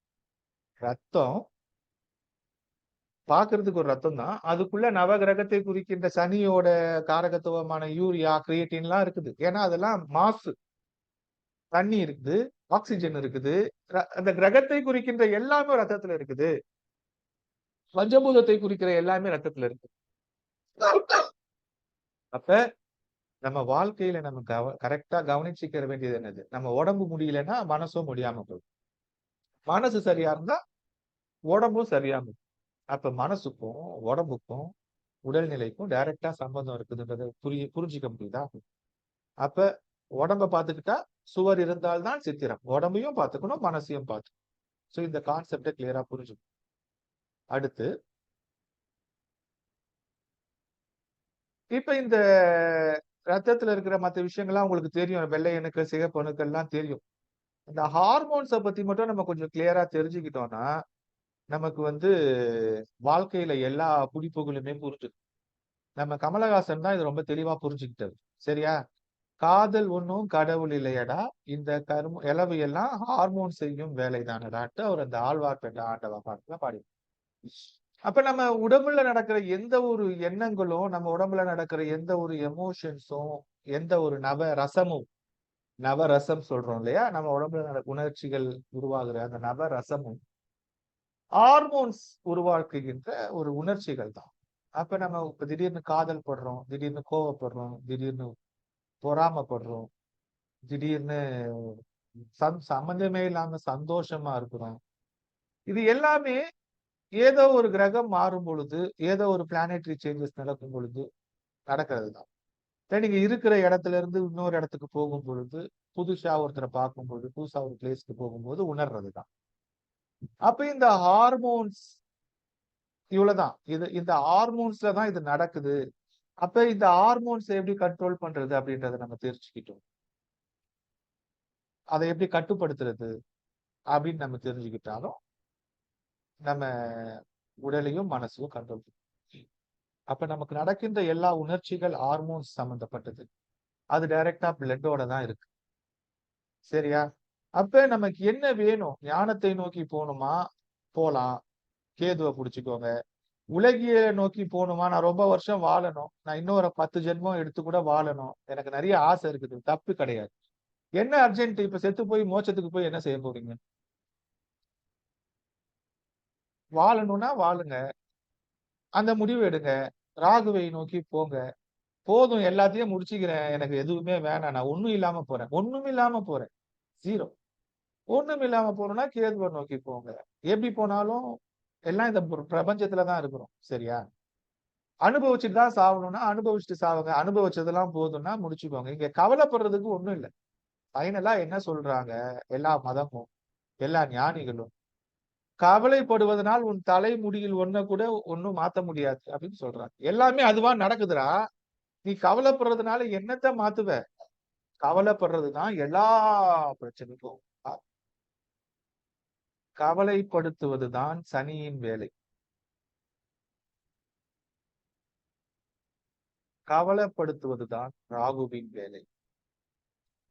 அந்த கவலைய அனுபவிக்கிறது செவ்வாயும் கேதுவும். அவங்க அத அனுபவிக்கிறாங்க ரத்தத்துல. அப்ப கவலைப்படுறத விட்டுட்டு எப்பொழுதும் சந்தோஷமா இருக்க பழகிட்டோம்னா, ஆசைகள குறைச்சுக்கிட்டோம்னா, நம்ம சக்தி என்னன்னு தெரிஞ்சுக்கிட்டோம்னா, நம்ம சக்திக்குள்ள நம்ம வாழ கத்துக்கிட்டோம்னா, அப்ப நம்ம பிரச்சனைகள்ல இருந்து வெளிய வந்துரும். அப்ப என்னன்னா நம்ம ஒவ்வொரு நாள்லயும் ஒவ்வொரு சூழ்நிலையிலையும் ஒரு சக்தி உடையவங்களா இருக்கிறோம். அப்ப நம்ம ரத்தத்துல வெள்ளை அணுக்கள் சக்தியா இருக்குதா, அப்ப நோய் தாக்காது. நம்ம ரத்தத்துல வெள்ளை அணுக்கள் வீக்கா இருக்குதா, பிளேட்லெட்ஸ் கம்மியா இருந்துச்சுன்னா நம்ம நோயாளியா இருக்கிறோம். கரெக்டா? இப்ப நம்ம ரத்தத்துல எப்படி நோயாளியா இருக்கிறோமோ, பிளேட்லெட்ஸ் கம்மியா இருக்கோ, அது மாதிரி நம்ம சூட்சும தேகத்துல நம்ம சுத்தி இருக்கிற ஆறால நம்ம எவ்வளோ எனர்ஜியை வச்சிருக்கிறோம், நம்ம எவ்வளவு பேரை அட்ராக்ட் பண்றோம், எவ்வளவு நெகட்டிவ் எனர்ஜில இருந்து நம்ம நம்மளை பாதுகாத்துக்கிறோம், எவ்வளவு பாசிட்டிவ் எனர்ஜி நமக்கு வருது. சரியா? அப்ப இதை நம்ம பார்க்கணும். அப்ப நம்ம ஒரு இடத்துல இருக்கிறோம்னா எந்த இடத்துல இருந்தாலும் திருஷ்டி அப்படின்னு ஒண்ணு இருக்கு. சரியா? திருஷ்டினா என்ன? கண் பார்வை. கரெக்டா? திருஷ்டினா என்ன? கண் பார்வை. அப்ப நம்ம ஒரு இடத்துல இருக்கும் பொழுது நல்லவர்களும் நம்மள பார்ப்பாங்க, நம்மள பிடிக்காதவங்களும் நம்மள பார்ப்பாங்க. அப்ப எல்லா கிரகமும் நம்மள பார்த்துட்டு இருக்குது. கிரகங்கள் நம்மள நேரா பாக்குதா? கிரகத்தின் சாயல்ல இருக்கிற மனுஷங்க தான் நம்மள நேரா பாக்குறாங்க. அப்ப நம்ம சுத்தியில இருக்கிற மனுஷங்க அவங்கதான் கிரகத்தோட வேலையை செய்யறாங்க. அப்ப கிரகம் நேரா வந்து பார்க்கல. இன்னைக்கு சனி பெயர்ச்சி ஆயிடுச்சு. இப்ப சனி இன்னைக்கு பெயர்ச்சி ஆயிட்ட பிறகு 12 ராசிகளுக்கு பலன் கேட்டாங்க நம்ம அம்மா. சனி பெயர்ச்சி ஆயிட்ட பிறகு இப்ப சனி யார பாப்பாரு? சனி பார்வை கெடுதி. கரெக்டா? அப்ப சனியோட 7ஆம் பார்வை எங்க போகும்? கன்னிக்கு தான் போகும். இப்ப கன்னி ராசி 7ஆம் ராசி. அப்ப அடுத்த 2.5 வருஷம் கன்னி ராசிக்காரங்களுக்கு சனியோட 7ஆம் பார்வை இருக்கு. இப்ப சனியோட 3ஆம் பார்வை எங்க இருக்குது? ரிஷப ராசிக்கு இருக்குது. சனியோட 10ஆம் பார்வை எங்க இருக்குது? தனுசு ராசிக்கு இருக்கு. அப்ப இப்ப நடந்திருக்கிற சனி பெயர்ச்சியில இந்த திருஷ்டி, சனியோட திருஷ்டி யாருக்கு இருக்கு? கன்னி ராசிக்கு 100% 7ஆம் பார்வையா இருக்கு. அப்படின்னா இப்ப எப்ப ஆரம்பிக்குது? இப்பதான் உள்ள நுழைஞ்சிருக்குது. அப்ப இப்ப நுழைஞ்சா இப்ப அந்த இடத்துல எங்க பார்க்கணும்? இப்பதான் உங்களுக்கு கன்னியில சிம்மத்துல பாதி இருக்கும். சிம்மத்துல 15 டிகிரில இருந்து கன்னியில 15 டிகிரில இருக்கிறவங்களுக்கு இப்ப சனியோட 7ஆம் பார்வை. புரிஞ்சுதா? இப்பதான் உள்ள நுழைஞ்சிருக்கிறார். இப்ப இங்க இருந்து அங்க பாத்தீங்கன்னா சிம்மத்துல 15 டிகிரில இருந்து கன்னியில 15 டிகிரி வரைக்கும் அவர் நகர்ந்து நகர்ந்து நகர்ந்து நகர்ந்து நகர்ந்து மீனத்துல 15 டிகிரி போகும் பொழுது இங்க கன்னி ராசியோட 30 டிகிரிலையும் சனியோட பார்வை. அப்ப கன்னி ராசிக்காரவங்க என்ன செய்யணும்? அவங்க சனியோட திருஷ்டியில இருப்பாங்க. அப்படி இருக்கும் பொழுது அவங்க கெட்டது செய்யாம இருக்கணும். அவ்வளவு. அவங்க சோம்பேறியா இல்லாம இருக்கணும். அவங்க சுறுசுறுப்பா இருக்கணும். அந்த மாதிரி விஷயங்களை செஞ்சுக்கணும். அப்ப நம்ம எந்த ஒரு சூழ்நிலையிலையும் நம்மள எந்த திருஷ்டி இருக்கு, இப்ப கோச்சாரத்துல எந்த திருஷ்டி இருக்கு, நமக்கு ஒவ்வொரு நாளும் ஒரு சூழ்நிலைகள் உருவாகுது இல்லையா? அப்படி உருவாகுற சூழ்நிலைகள் நம்மள வந்து தாக்கிடுது. நம்ம பாதிக்கப்பட்டோம். அப்ப ஒரு வெற்றிடத்துல நம்ம இல்ல. நம்ம ஒரு வெற்றிடத்துல இருந்தோம்னா அந்த வெற்றிடத்துல ஒரு ஒரு குறிப்பிட்ட வெலாசிட்டில நம்ம தூக்கி எறியப்பட்டோம்னா அது டிஸ்டர்ப் ஆகாம அந்த வெற்றிடத்துல போகும். அன்டில் அண்ட் அன்லெஸ் வேற ஒரு ஆப்ஜெக்ட் வந்து டிஸ்டர்ப் பண்ணாம. அப்ப நம்ம வாழ்க்கையில நம்ம வந்து சரியாவே இருக்கலாம். நம்ம சரியாகவே இருக்கலாம். ஆனா நம்ம போற பாதையில இன்னொருத்தர் வந்து இடிச்சிடலாம்ல. நீங்க கரெக்டா சிக்னலை பார்த்து ரூட்டை பார்த்து நீங்க கரெக்டா போலாம். சிக்னலை பார்த்து நின்னரலாம். கரெக்டா போலாம். ஆனா உங்களையும் அறியாம வேற யாரோ ஒரு ஆப்ஜெக்ட் உங்க கண்ட்ரோல்ல இல்லாம வந்து இடிக்கலாம்ல. அது உங்க கையில கிடையாதுல்ல. அத உங்க கையில கொண்டு வர்றதுக்கு என்ன செய்ய முடியும் அப்படின்றத நம்ம பார்க்கணும். இந்த இடத்துலதான் நீங்க சூட்சமமா உணரணும். ஒண்ணு நம்ம வாழ்க்கைய நம்ம கண்ட்ரோல் பண்ணிக்கணும். நம்ம ஃபர்ஸ்ட் நம்மளையே கண்ட்ரோல் பண்ணிக்க முடியாது. இப்ப நம்ம எப்படியோ நம்மள செல்ஃப் டிசிப்ளினா கொண்டு வந்துட்டோம். நம்ம ஏதோ தப்பு செய்யறோம். நம்ம பிராக்டிக்கலா இல்ல. நம்ம அதெல்லாம் உணர்ந்துட்டோம். இப்ப நம்ம நம்மள சரி பண்ணிக்கிட்டோம். இப்ப நான் சரி பண்ணிக்கிட்டேன். நான் கரெக்டா இருக்கேன்னு சொல்லிட்டு நீங்க ரோட்ல போனா எல்லாரும் கரெக்டா இருக்கிறாங்களா? எல்லாரும் கரெக்டா இல்ல. அப்ப சரியா கரெக்டா இல்லாதவன் வந்து உங்களை இடிச்சிருவான்ல. அப்ப நீங்க எப்படி பிரிகாஷனரா இருப்பீங்க? இப்ப நீங்க இப்ப பிரைம் மினிஸ்டர் இருக்கிறார். இப்ப அவரு ரொம்ப இம்பார்ட்டன்டான ஒரு பெர்சன்றதுனால அவருக்கு பாதுகாப்புக்கு Z பிரிவு, Y பிரிவு, கமாண்டோஸ் எல்லாம் நம்ம கொடுத்திருக்கிறாங்க இல்லையா? அப்ப எக்ஸ்டர்னல் ஆப்ஜெக்ட் வந்து ஒரு பிரைம் மினிஸ்டரையோ ஒரு சீஃப் மினிஸ்டரையோ தாக்கிட முடியுமா? அப்ப அவங்க என்ன பண்றாங்க? கொஞ்சம் வளர்ந்துட்டவங்க தன்னை பாத்துக்கிறாங்க. தன்னை சுத்தி எக்ஸ்டர்னல் ஆப்ஜெக்ட் எதுவும் வந்து தாக்கிடாம பாத்துக்கிறாங்க. புரியுதா? அப்ப நம்ம ஒரு வேகத்துல போலாம். ஆனா நம்ம கண்ட்ரோல்ல இருந்தாலும் எக்ஸ்டர்னல் ஆப்ஜெக்ட் வந்து நம்மள தாக்கும். அதை எப்படி நம்ம ப்ரொடெக்ட் பண்ணிக்கிறது? அதுக்கு எப்படி ஃபயர்வால் போட்டுக்கிறது? அதை எப்படி சேஃப்கார்ட் பண்றதுல தான் நம்ம தவறியோம். அப்ப நம்ம உடல்ல தீய பார்வைகள் படும் பொழுது, ஒவ்வொரு கிரக நிலைகள் மாறும் பொழுது, அந்த பர்ட்டிகுலர் ஆர்கான்ஸ் பாதிக்கப்படும். இப்ப சனி அங்கிருந்து 6ஆம் இடத்தை பார்க்கிறாரு அப்படின்னா, காலபுருஷனுக்கு 6ஆம் இடத்தை பார்க்கிறாருன்னா, காலபுருஷனுக்கு 6ஆம் இடமான கன்னியில உடல் உறுப்புகள் என்னென்ன சொல்லப்பட்டிருக்குதோ ஜோசியத்துல, அந்த உறுப்புகள் உலகம் ஃபுல்லா பிரச்சனைக்கு ஆளாகும். இப்ப காலபுருஷனுக்கு 2ஆம் வீட்டை பார்க்கிறாரு அப்படின்னா, 3ஆம் பார்வையா, சனியோட 3ஆம் பார்வையும் ரொம்ப கொடூரமானதுதான். அது ரொம்ப சாதாரணமான விஷயம். சனியோட 3ஆம் பார்வை உங்களுக்கு ரிஷபத்துக்கு விழுவுதுன்னா, முகம், வாய் அந்த விஷயங்கள் பாதிக்கப்படும். புரியுதா? இப்ப சனியோட பார்வை கெடுதல் செஞ்சா என்ன செய்யும்? உடம்புல அதோட பகுதி என்ன? அந்த பகுதியை அது பாதிக்கும். இது பொது பலன். இப்ப காலபுருஷனுக்கு 10ஆம் இடமான காலபுருஷனுக்கு 9ஆம் இடமான தனுச 10ஆம் பார்வையா சனி பார்க்கிறார். அப்ப தனுசு என்ன? காலபுருஷனுக்கு 9ஆம் இடத்துக்குரிய அந்த உடல் பகுதிகளை சனி இப்ப தாக்குறார். இது பொது பலன். உலகம் முழுக்க எல்லா மக்களுக்கும் இது நடக்கும். இப்ப பூகம்பம் நடந்ததுன்னு சொல்லப்படுகின்ற அந்த மியான்மர், தாய்லாந்து அந்த மாதிரி பகுதிகள் இந்த காலபுருஷனுக்கு சொல்லப்படுகின்ற இந்த பகுதிகளில் இருக்குதான்னு போய் பார்த்தீங்கன்னா ஏதோ வேலை மேப் ஆகும். எய்தர் ரிஷபமோ இல்ல கன்னியோ இல்ல தனுஷோ இதோட மேப் ஆகும். அப்படி இல்லைன்னா ராகு கேது மூவ் ஆயிட்டு இருக்கு இல்லையா? அதோட தாக்கமும் இருக்கு. சரியா? அப்ப இந்த ராகு கேதுவோட தாக்கத்தை நீங்க ரொம்ப கிளியரா சனியோட மூவ்மெண்ட்டை நீங்க கிளியரா பார்க்கணும். அது வந்து உடல் இயக்கத்துல ஒரு பாதிப்பை ஏற்படுத்துகின்ற கிரகம். குறிப்பா இப்ப வந்து கன்னியில இருந்து இன்னும் 2 மாசத்துல கேது வந்து சிம்மத்துக்கு போவார். சரியா? 1.5 வருஷம் சிம்மத்துல உங்க ஜாதகத்துல ஏதாச்சும் கிரகங்கள் இருந்துச்சுன்னா அந்த கிரகங்களை கேது கடக்கும் பொழுது அதனுடைய உயிர் காரகத்துவங்களை இல்ல அதோட காரகத்துவத்துல உங்களுக்கு ஒரு பாதிப்பை ஏற்படும். சரியா? இப்ப மீனத்துல உங்களுக்கு ஏதாச்சும் கிரகங்கள் இருந்துச்சுன்னா அந்த கிரகங்கள்ல ஒரு ஸ்லோ தன்மையை ஏற்படுத்துவார். இவ்வளவுதான் ஜோசியம். இப்ப உங்களுக்கு கோச்சாரத்துல கிரகங்கள் நகரும் பொழுது உங்கள் ஜனனகால ஜாதகத்துல அந்த வீட்டுல ஒரு கிரகம் இருக்கும் பொழுது இந்த கிரகத்தின் தன்மை அந்த கிரகத்தை அந்த புள்ளியில போகும் பொழுது ஒரு அக்குப்ரெஷர் பாயிண்ட் மாதிரி பாதிக்கும். ஒரு பூகம்பத்தோட மைய புள்ளி மாதிரி உங்க ஜாதகத்துல ஃபார் எக்ஸாம்பிள் ஒரு கிரகம் ஒரு ராசியில 15 டிகிரில இருக்குதுன்னா கேது கரெக்டா அந்த 15 டிகிரில போகும் பொழுது அந்த பூகம்பம் மையத்துல புரியுதா?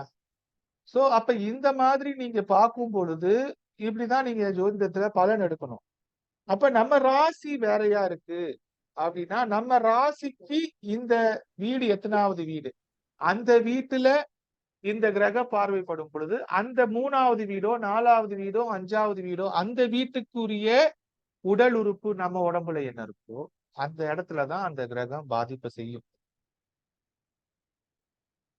சரியா? அப்ப இந்த தத்துவங்களை கிளியரா புரிஞ்சுக்கணும். அப்ப எப்பொழுதுமே நம்ம ஒரு தூய்மைப்படுத்துதலை சரி பண்ணிக்கிட்டோம்னா நம்ம மனச தூய்மைப்படுத்திக்கிறது. நம்ம நம்ம டெய்லி நம்ம மனச தூய்மைப்படுத்திக்கிறது. மத்தவங்கள மேல இருக்கிற கோபம், மேல இருக்கிற பொறாமை, மத்தவங்க மேல இருக்கிற காழ்ப்புணர்ச்சி, இது எல்லாத்தையும் நிறுத்திட்டு, நம்ம உடம்ப சுத்தமா வச்சுக்கிட்டு, நம்ம பல்லு விளக்குறதுல இருந்து, நம்ம கரெக்ட்டா மோஷன் போறதுல இருந்து, சுத்தமா குளிச்சுக்கிறதுல இருந்து, நம்ம வீட்ட தூசிலாம் இல்லாம கிளீன் பண்ணி வச்சுக்கிறதுல இருந்து, கூடுமான வரைக்கும் டஸ்ட்டு, கூடுமான வரைக்கும் அலர்ஜி இல்லாம, தேவையில்லாத பழைய பொருட்கள் இல்லாம, சுத்தமான இடத்துல, ஒரு தெய்வீகமான ஒரு இடத்துல இருந்துக்கிறது நல்லது. அப்ப உடலையும், மனதையும் சுத்தமா வச்சுக்கிறதுல இந்த பிரச்சனைகள் இருக்குதுன்னா, இந்த சமநிலைய மெயின்டெயின் பண்றதுல தான் தவறிர்றோம். சமநிலைன்னு வரும்போதே செவ்வாய் வந்து எதை சமநிலைப்படுத்தினாலும் செவ்வாய் தான். உடலை சமநிலைப்படுத்தினாலும், மனதை சமநிலைப்படுத்தினாலும், நம்மள சுத்தி இருக்கிற ஆறாவை சமநிலைப்படுத்தினாலும் செவ்வாய் தான். லட்சம் பேருக்கு அதிபதியா இருந்தாலும் செவ்வாய் தான். லட்சம் பேர் இல்லாம சொந்தமா ஒரே ஆளா உட்கார்ந்து இருந்தாலும் செவ்வாய் தான். அப்ப எப்படி லட்சம் பேர கண்ட்ரோல் பண்றது? எப்படி என்ன கண்ட்ரோல் பண்ணிக்கிறது? எல்லாமே செவ்வாய் தான். ஆக இந்த ஒட்டுமொத்த மனித வாழ்க்கையும் செவ்வாயோடு பின்னி பிணைந்து ரத்தமா இருக்கு. நம்ம ரத்தத்தை எப்படி நம்ம பத்திரமா பார்த்துக்கிறோம்? நம்ம ரத்தத்தை எப்படி சுத்திகரித்துக் கொள்கிறோம்? நம்ம மனசு சுத்தமா இருக்கும்போது ரத்தம் சுத்தமா இருக்கும். நம்ம வீடு சுத்தமா இருக்கும்போது நம்ம வீடு ரத்தம் சுத்தமா இருக்கும். நம்ம வீட சுத்தி அழுக்கு இருந்துச்சுன்னா, அத நம்ம இன்னேல் பண்றோம்ல. அது நம்ம பாதிக்குதுல்ல. ரத்தம் தானே பாதிக்கும். அப்ப முதல்ல என்ன செய்யணும்? நம்ம வீட சுத்தமா வச்சுக்கணும். சுற்றுப்புறத்த சுத்தமா வச்சுக்கணும். நாட்ட சுத்தமா வச்சுக்கணும். நம்ம ரத்தத்த சுத்தமா வச்சுக்கணும். அப்ப எல்லாமே எங்க இருந்து ஆரம்பிக்குது? நம்ம ரத்தத்த சுத்தமா வச்சுக்கிறது தான். அப்ப சுத்திகரிக்கிறதுன்ற அந்த ஒரு விஷயத்த பார்த்துக்கிட்டீங்கன்னா செவ்வாய். அப்ப எல்லாமே செவ்வாய் தான். அப்ப செவ்வாய் எங்க இறங்கி போறாரு? தாய்கிட்ட 4ஆம் இடத்துல அவரு பணிஞ்சு போறாரு. 10ஆம் இடத்துல ஏறி போறாரு. 7ஆம் இடத்துல சமமா நிக்கிறாரு. அப்ப இந்த தத்துவங்கள புரிஞ்சுக்கிட்டீங்கன்னா, எந்த இடத்துல ஏறணும், எந்த இடத்துல இறங்கணும், எந்த இடத்துல சமமா இருக்கணும் அப்படின்றது தெரியாம தான் எல்லா பிரச்சனையும் வந்துரும். ஏற வேண்டிய இடத்துல ஏறாம, இறங்க வேண்டிய இடத்துல இறங்காம, சமமா இருக்க வேண்டிய இடத்துல சமமா இல்லாம போறதுனால தான் பிரச்சனை. பொண்டாட்டி கூட சமமா இல்லாம இருந்தா பிரச்சனை தான் வரும். பொண்டாட்டி கிட்ட நம்ம ஏறியோ, இறங்கியோ, கணவனோ, மனைவியோ அவங்க கூட சமமா தான் இருக்கணும். புரியுதா? அதுல என்ன பிரச்சனை? சோ இந்த காரகத்துவங்கள கிளியரா புரிஞ்சுக்கோங்க. அடுத்த இதுக்கு போறேங்க.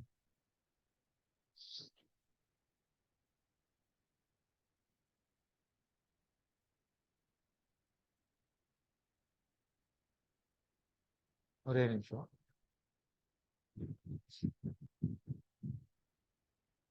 ஓகே.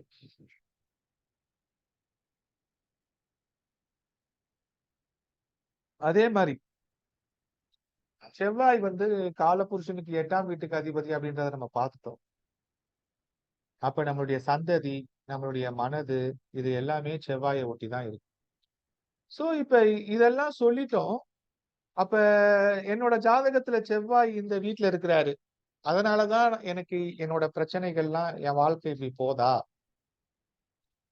அப்படின்னா, ஒவ்வொரு கிரகமும் ஒவ்வொரு இன்ஃப்ளூயன்ஸ் பண்ற மாரி இருக்குல்ல. நம்ம நம்ம ஜாதகத்துல நெறைய எல்லா கிரகத்தையும் போட்டோம். இப்ப எல்லா கிரகத்தையும் நம்ம சரி பண்ண முடியுமா? அப்படின்னா, இந்த செவ்வாய சரி பண்ணிட்டா எல்லா கிரகமும் சரியாயிடும்.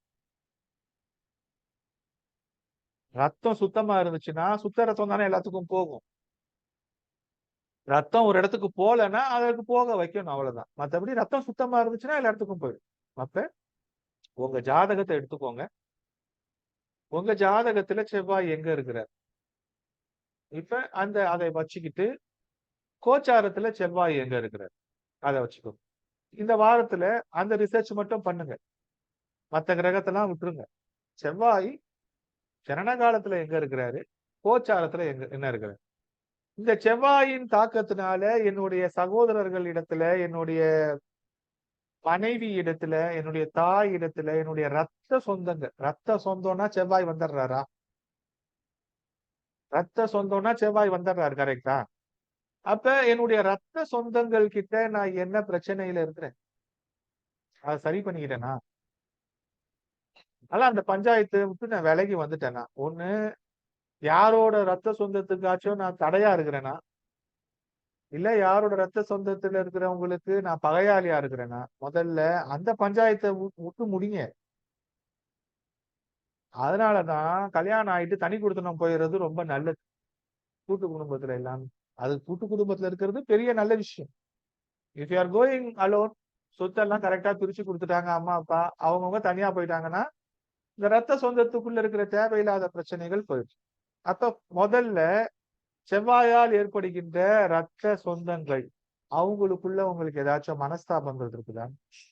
அத சரி பண்ண பாருங்க. இல்லன்னா விலகிடுங்க. அதுல திருப்பி, திருப்பி, திருப்பி, திருப்பி, திருப்பி விழுந்துட்டு இருக்கிறது. First point number 1. அது முடியாது.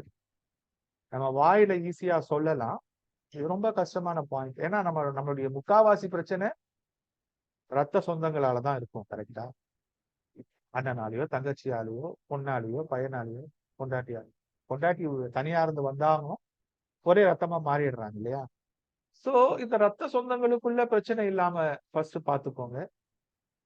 இந்த செவ்வாயோட காரகத்துவத்துல இருக்கிற உணவு பழக்க வழக்கங்கள்ல சரி பண்ணிக்க முடியுமான்னு பாரு. சரியா? இப்ப பச்சை காய்கறிகள்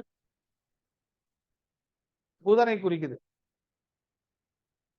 இப்ப பச்சை காய்கறிகளை சாப்பிட்டாதான் நல்லா இருக்க முடியும் அப்படின்னு சொன்னா, இப்ப புதனும் செவ்வாயும் எதிரி தானே. அப்ப பச்சை காய்கறியை சாப்பிட்டா புதனை வலுப்படுத்துற அப்படின்னா, பச்சை காய்கறிகள் சாப்பிட்டாதான் ஆரோக்கியமா இருக்க முடியும் அப்படின்னா, அது விட்டமின்ஸ், மினரல்ஸ் எல்லாமே அதுல இருக்குது. ரத்தத்துக்கு தேவையான எனர்ஜி கிடைக்குது. ரத்த நாளங்கள் அது எல்லாமே சரியா அந்த சுவாசங்கள் கரெக்டா இருக்கிறதுக்கு ஹெல்ப் பண்ணும். சோ இந்த இடத்துல செவ்வாய் கூடுமான வரைக்கும் எல்லா கிரகத்தோடையும் சமமான ஒரு பாகுபாட தான் அவர் பார்க்கிறார். எப்படி? சந்திரன் யாருக்கும் எதிரி இல்லையோ, சந்திரன் எப்படி யாருக்கும் எதிரி இல்லையோ, அப்படிதான் செவ்வாயும் யாருக்கும் எதிரி கிடையாது.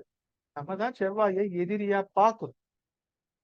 அந்த செவ்வாய் எப்ப எதிரி ஆகுறாருன்னா, ஏதோ ஒரு சிச்சுவேஷன்ல 2 பேருக்கு நடக்கிற ஒரு வாக்குவாதத்துல கோபம் வந்துரும். அந்த கோபம் தான், அந்த வெறுப்பு தான் பிரச்சனைக்கு காரணமாய். அப்ப உங்களால கோபத்தையோ, வெறுப்பையோ கண்ட்ரோல் பண்ண முடியுது அப்படின்னா, எத சகிச்சுக்க முடியலையோ, அத அத உங்களால எத சகிச்சுக்க முடியலையோ, உங்களால சகிச்சுக்க முடியாத ஒரு விஷயம் தான் பிரச்சனையா மாறுது. உங்களால ஒரு விஷயத்த சகிச்சு கொள்ள முடியலன்னா, அதுதான் பிரச்சனையா மாறுது. அப்ப அத சகித்துக் கொள்ள முடியாத பிரச்சனைய எப்படி டிப்ளமேட்டிக்கா ஹேண்டில் பண்றது? நம்மளால சகிச்சு கொள்ள முடியல. அதனால நம்ம வினை ஆற்றி விடுகிறோம். அந்த வினையால் பிரச்சனை வருதுன்னா, அந்த இடத்துல இருந்து விலகி இருக்கலாம்ல. நீ என்னமோ பண்ணிக்கோ, என் கண்ணுல இருக்காத. அத பார்க்கிறதுனாலயோ, அது கூட இருக்கிறதுனாலயோ தானே ரியாக்ட் பண்றீங்க. அத விட்டு ஒதுங்கி இருக்கலாம்ல. அப்ப செவ்வாய் கூடுமான வரைக்கும் சமாதானத்தை தான் விரும்புகிறார். செவ்வாய் கூடுமான வரைக்கும் நவ கிரகத்தையும், பஞ்சபூதங்களையும் அனுசரிச்சு அவங்களோட ஒத்துதான் போறார். கெடுக்கிறது யாரு? மத்தவங்க தான் கெடுக்குறாங்க செவ்வாய். அவரு கெடுக்கல. மத்த விஷயங்கள் தான் செவ்வாய கெடுக்குது. அப்ப ஒரு குழந்தை பொறக்கும்போது நல்லா தானே இருக்குது. அது வளரும் பொழுது கெட் எண்ணங்கள் வளருது. சுற்றுப்புறம் வளரும்போது அதோட மாறுது இல்லையா? அப்ப அந்த எண்ணங்களை சீர்தூக்கி பார்க்கிறது. அத நீங்க பார்த்துக்கணும். அப்ப இத அடிப்படையில எப்படி புரிஞ்சுக்கிறது அப்படின்னா, 1, 5, 9 அத தனியா வச்சிருங்க. 2, 6, 10 தனியா வச்சிருங்க. அந்த சொல்லி இருக்கிறேன்ல காலபுருஷ தத்துவத்துல. அப்ப இந்த திரிகோணங்கள தனியா வச்சு, திரிகோணங்கள தனியா மெயின்டெயின் பண்ணிக்கோங்க. உயிர் 1, 5, 9 உயிர தனியா வச்சுக்கோங்க. 2, 6, 10 அறிவு. 2, 6, 10 அறிவ தனியா வச்சுக்கோங்க. 3 3ல இருந்து என்னது? 3, 4, 5, 6, 7. 3, 7, 7, 8, 9, 10, 11. 3, 7, 11. செயல். நம்மளுடைய எக்ஸிகியூஷன். அத தனியா வச்சுக்கோங்க. 4, 4, 5, 6, 7, 4, 5, 6, 7, 8. 8, 9, 10, 11, 12. 4, 8, 12 தனியா வச்சுக்கோங்க. இந்த 4 போர்ஷனா இந்த இந்த 4 போர்ஷனை உங்களால எஃபெக்டிவா மெயின்டைன் பண்ண முடிஞ்சிருச்சான்னு பாருங்க. இதுல இந்த 4 போர்ஷனை எடுத்துக்கோங்க. உங்க ஜாதகத்துல 4 போர்ஷனை எடுங்க. 1, 5, 9. இதுல ஏதோ 3ல 2 சரி பண்ணிக்க முடியுமான்னு பாருங்க. 3த்தையும் சரி பண்ணிக்க முடியாட்டினாலும் அந்த 3த்துலயும் ஒரு ஃப்ளோ இருக்குதான்னு பாருங்க. இந்த 3த்துக்கும் ஒரு ஃப்ளோ இருக்கா, ஒரு கனெக்டிவிட்டி இருக்கா, இங்க ஆரம்பிச்சா இங்க போய் திருப்பி இங்க வந்துருதா பாருங்க. அது மாதிரி 2, 6, 10க்கு ஒரு கனெக்டிவிட்டி இருக்கா, இதையும் அதையும் கனெக்ட் பண்ண முடியுதான்னு பாருங்க. அது மாதிரி 3ல ஆரம்பிக்கிறது இந்த 4, 8, 12 கனெக்ட் பண்ணுங்க. இத கனெக்ட் பண்ண முடியுது. இந்த இந்த இந்த 4 திரிகோணத்தையும் உங்களால தனித்தனியா கனெக்ட் பண்ணி அதுல ஒரு இடத்துல ஸ்ட்ரைக்கர் அடிச்சா அது அங்க போயிட்டு திருப்பி வந்த இடத்துக்கே வருதான்னு பாருங்க. அப்ப அந்த ஃப்ளோ உங்களால கரெக்டா இருக்குது அப்படின்னா உங்க வாழ்க்கை ரொம்ப சுமூகமா இருக்குதுன்னு அர்த்தம். உங்க வாழ்க்கையில ஏதோ ஒரு பிரச்சனை இருக்கும் பொழுது இந்த கேந்திரங்கள்ல இருக்கிற இந்த ஃப்ளோல ஒரு அடைப்பு இருக்கு. அததான் இந்த கோச்சார கிரகங்கள் செய்யும். கோச்சாரத்துல வர கிரகங்கள் செய்யும். அப்ப கோச்சாரத்துல வர கிரகங்கள் எப்போதுமே கெடுதல் செய்யாது, எப்போதுமே நல்லது செய்யாது. எல்லா இடத்துலயும் குரு நல்லது செஞ்சிட மாட்டார். சரியா? எல்லா இடத்துலயும் சுக்கிரனும் நல்லது செஞ்சிட மாட்டார். ஏன்னா அளவுக்கு மீறினா அமிர்தமும் நஞ்சு. சாப்பாடு நல்லதுதான், அளவுக்கு மீறி சாப்பிட்டா அதுவும் நஞ்சு. சரியா? அப்ப இந்த ஒட்டுமொத்த ப்ராசஸ்ல உங்க ஜாதகத்துல செவ்வாய் எந்த குணாதிசயத்தை உங்களுக்கு கொடுத்திருக்கிறார், செவ்வாயை ஒட்டி உங்களுக்கு இருக்கிற குணாதிசயம் என்ன, அதுதான் உங்களுடைய கர்மாவை சுமந்து ஓடிக்கொண்டிருக்கிற ரத்தம். பொதுவா என்ன சொல்றோம், ராகு கேது தான் கர்மா, ராகு கேது தான் கர்மான்னு சொல்லி. ராகு கேது மாயை. அந்த மாயை உருவாகி கருவாகி ரத்தமா ஓடிட்டு இந்த கர்மா ரத்தத்துல இருக்கு. அப்ப இந்த ரத்தத்தை சரி பண்ணா ஒழிய, ரத்தத்தை பியூரிஃபை பண்ணா ஒழிய உங்களோட பிரச்சனை தீராது. நீங்க படுற எல்லா கஷ்டத்துக்கும் பிரச்சனை இந்த ரத்தத்துலதான். ரத்தத்தை சரி பண்ணா எல்லா பிரச்சனைக்குமான விஷயம் ரத்தத்துக்கு தான். அப்ப உங்களுக்கு புரியுதா? நான் ஒரு மிகப்பெரிய தத்துவத்தை சொல்லிட்டு இருக்கேன். அது எந்த அளவுக்கு நீங்க ரிசீவ் பண்ணிட்டு இருக்கீங்கன்னு எனக்கு தெரியல. உங்களுடைய முன்ஜென்ம கர்மாவா இருக்கலாம், இந்த ஜென்மத்துல நடந்துட்டு இருக்கிற கர்மா இருக்கலாம், நீங்க இப்ப வாழ்ந்துட்டு இருக்கிற வாழ்க்கை முறையில இருக்கலாம், அது எல்லாமே உங்க ரத்தத்துலதான் பதிவாகுது. அதுதான் உடம்பு ஃபுல்லா பண்ணுது. ரத்தத்தின் ஓட்டத்தை சரியா வச்சுக்க முடியுது. ரத்தம் தலை முதல் கால் வரை சரியாக பரவுகிறது. ரத்த ஓட்டத்துல பிரச்சனை இல்லை, ரத்த சுத்திகரிப்புல பிரச்சனை இல்லைன்னா உடல் ஆரோக்கியமா இருக்கு. மூச்சு விஷயத்துல பிரச்சனை இல்லைன்னா அந்த ப்ராசஸும் கரெக்டா இருக்கு. அப்ப இது நம்ம டே டு டே லைஃப சரி பண்ணிக்க முடியும். அப்ப நம்ம ஜனனகால ஜாதகத்துக்கு முன்னாடி ஏதோ ஒரு கர்மாவை கொண்டு வந்திருக்கிறோம், இப்ப அதனால நம்ம பாதிக்கப்படுறோம், இல்ல அதெல்லாம் நம்ம விட்டுட்டோம் அப்படின்னா இது எல்லாமே எங்க இருக்குது, மறப்போம் மன்னிப்போம்ல இருக்குது. இந்த ஜென்மத்துல ஒவ்வொரு காரகத்துவத்துல எந்த பிரச்சனையை சந்திக்கிறோமோ அந்த பிரச்சனைக்குரிய விட்டு கொடுத்தல் என்ன, அந்த பிரச்சனையை செவ்வாய் மூலியமா எப்படி சரி பண்ணலாம். இப்ப ஃபைனலா அது செவ்வாயில தான் கலக்கும். 12 பாவத்துல எங்க பிரச்சனையா இருந்தாலும் செவ்வாய் தான் அந்த இடத்துல ஓடிட்டு இருக்கு ரத்தம். அப்ப அந்த செவ்வாய் சரியாயிடுச்சு அப்படின்னா உங்களுக்கு அப்ப செவ்வாயை பாத்தீங்கன்னா கிட்டத்தட்ட ஒரு 150 நாள் ரொம்ப டார்ச்சர் பண்ணிருப்பாரு செவ்வாய். அவர் மிதுனத்துல இருந்து வந்தார், கடகத்துக்கு போயிட்டார், கடகத்தோட எண்டுக்கு போயிட்டு திருப்பி போயிட்டு ரிவர்ஸ்ல போயிட்டு திருப்பி மிதுனத்தோட ஸ்டார்ட்டுக்கு போயிட்டு திருப்பி வந்தார். இப்ப எங்க இருக்கிறார் செவ்வாய்? இப்ப கோச்சாரத்துல செவ்வாய் எங்க இருக்கிறாரு? மிதுனம் சார். இன்னும் மிதுனத்துலதான் இருக்காரா? இன்னும் மிதுனத்துலதான் இருக்காரா இன்னைக்கும்? என்ன பாதத்துல இருக்காரு தெரியல, ஆனா மிதுனத்தில் தான் சார் இருக்கிறாரு. எவ்வளவு நாளா அவர் இங்க சுத்திட்டு இருக்காருன்னு நோட் பண்ணீங்களா யாராச்சும்? எனக்கு தெரிஞ்சு ஒரு 4-6 மாசமா கிட்ட இங்கேதான் சுத்திட்டு இருக்கிறாரு. அவர் ரொம்ப நாளா சுத்திட்டு இருக்கிறார் தெரியுமா? இந்த இடத்த விட்டு தாண்டவே இல்ல. நார்மலா தாண்டிடுவார். என்னமோ தெரியல இப்ப இன்னும் மிதுனத்துல தான் இருக்கிறார். ஆக்சுவலி புனர்பூசம் 4ல இருக்காருங்கய்யா. அவரு மிதுனத்துக்கு வந்து ரொம்ப நாள் ஆச்சு. டிசம்பருக்கு முன்னாடி நவம்பர்லயே தான் இருந்தார். அங்க இருந்து ஃபுல்லா டிராவல் ஆகி கடகத்துக்கு போயிட்டு திருப்பி ரிவர்ஸ்ல திருப்பி மிதுனத்துக்கு போயிட்டு திருப்பி வந்துட்டு இருக்காரு. அவர் வந்து இந்த மிதுனத்துக்கும் கடகத்துக்கும் நடுவுல ஆடிக்கிட்டே இருக்கிறார். அவர் எப்ப சிம்மத்துக்கு போறாரோ அப்பதான் உலகத்துல பல பிரச்சனைகள் தீரும். செவ்வாயோட இயக்கத்தை யாரும் சரியா கவனிக்கிறது இல்ல. எல்லாரும் ஜோசியர்கள் குரு பெயர்ச்சி, தனிப்பெயர்ச்சி, ராகு கேது பெயர்ச்சியை தான் பாக்குறாங்களே தவிர சமகாலத்துல ஒரு 6 மாசமா செவ்வாய் இந்த 2 வீட்டை தாண்டி போவே இல்லை. அவர் சீக்கிரமா அந்த கடகத்தை தாண்டி போகணும். அவர் அந்த அந்த அந்த இடத்துலயே சுத்திட்டு இருக்காரு. இப்ப செவ்வாயோட இயக்கம் நம்ம வாழ்க்கையில மிகப்பெரிய தாக்கத்தை ஏற்படுத்தி கொண்டிருக்கிறது அப்படின்றத நீங்க உணருங்க. அப்ப நீங்க வந்து லைஃப்ல வந்து ரொம்ப கிளியரா புரிஞ்சிக்க வேண்டிய ஒரு விஷயம் என்னன்னா, ரத்தம், செவ்வாய், அப்ப சமநிலை, எந்த இடத்துல விட்டு கொடுத்து போகணும், எந்த இடத்துல கோவப்படக்கூடாது, எமோஷன்ஸை கண்ட்ரோல் பண்றது, அதெல்லாம் தாண்டி நம்ம கிட்ட இப்ப எவ்வளவு வலிமை இருக்கிறது, நம்மளோட ஸ்ட்ரென்த் என்ன, நம்மளோட ஸ்பெண்டிங் எனர்ஜி என்ன, இன்னைக்கு என்கிட்ட இவ்வளவுதான் இருக்கு, இதுக்கு மேல ஸ்பெண்ட் பண்ணா என்கிட்ட சக்தி இல்லை அப்படின்னா அந்த சக்திக்கு மீறி செலவு பண்ணிடுறதுதான் கடனா மாறி. இப்ப வலிமை என்கின்றது செவ்வாய், சக்திக்கு மீறி செலவு பண்ணிட்டா கடன் ஆயிடுது. இதுதான் செவ்வாய்க்கும் புதனுக்குமான பகை. நீங்க பேலன்ஸ்டா இருந்தீங்கன்னா ஏன் கடன் ஆகுது?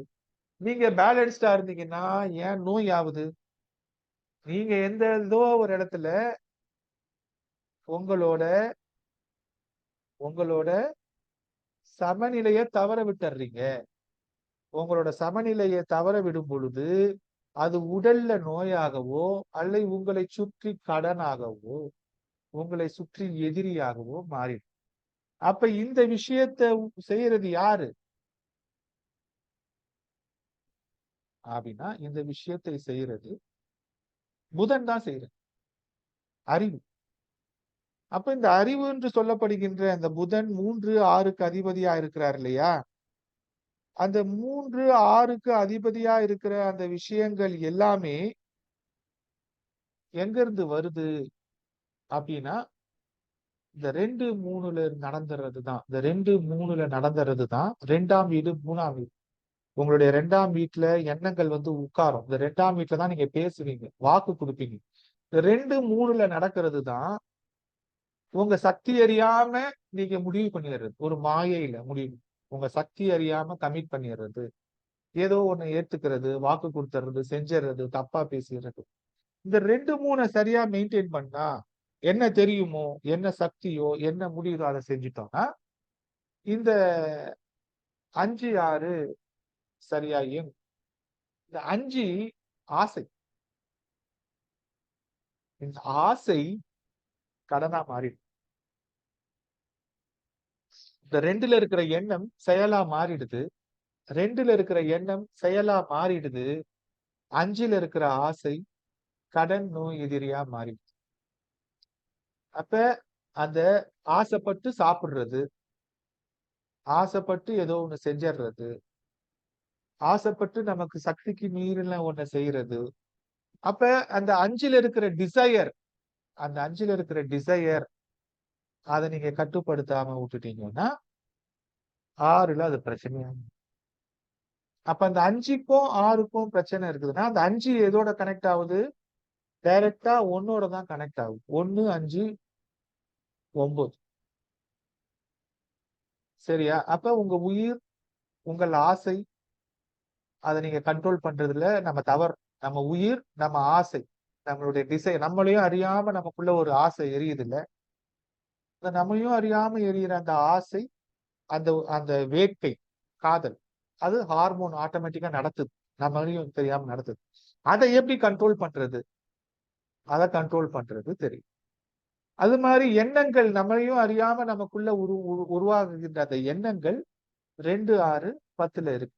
அந்த எண்ணங்கள் தான் செயலா கன்வெர்ட் ஆகுது. எண்ணங்கள் தான் செயலா கன்வெர்ட் ஆகுது. 2, 6, 10. அத நம்ம சரியா கண்ட்ரோல் பண்ணிட்டோம். அத சமநிலையில வச்சுட்டோம். 2யும் 6யும் 10யும் சமநிலையில வச்சுட்டோம்னா சரியாயிடும். அப்ப எல்லா இடத்துலயும் விழிப்புணர்வோடு இருக்கிறது. டெய்லி டெய்லி விழிப்புணர்வோடு இருக்கிறது. டெய்லி சோம்பேறித்தனத்தை விட்டுட்டு ஆக்டிவா இருக்கிறது.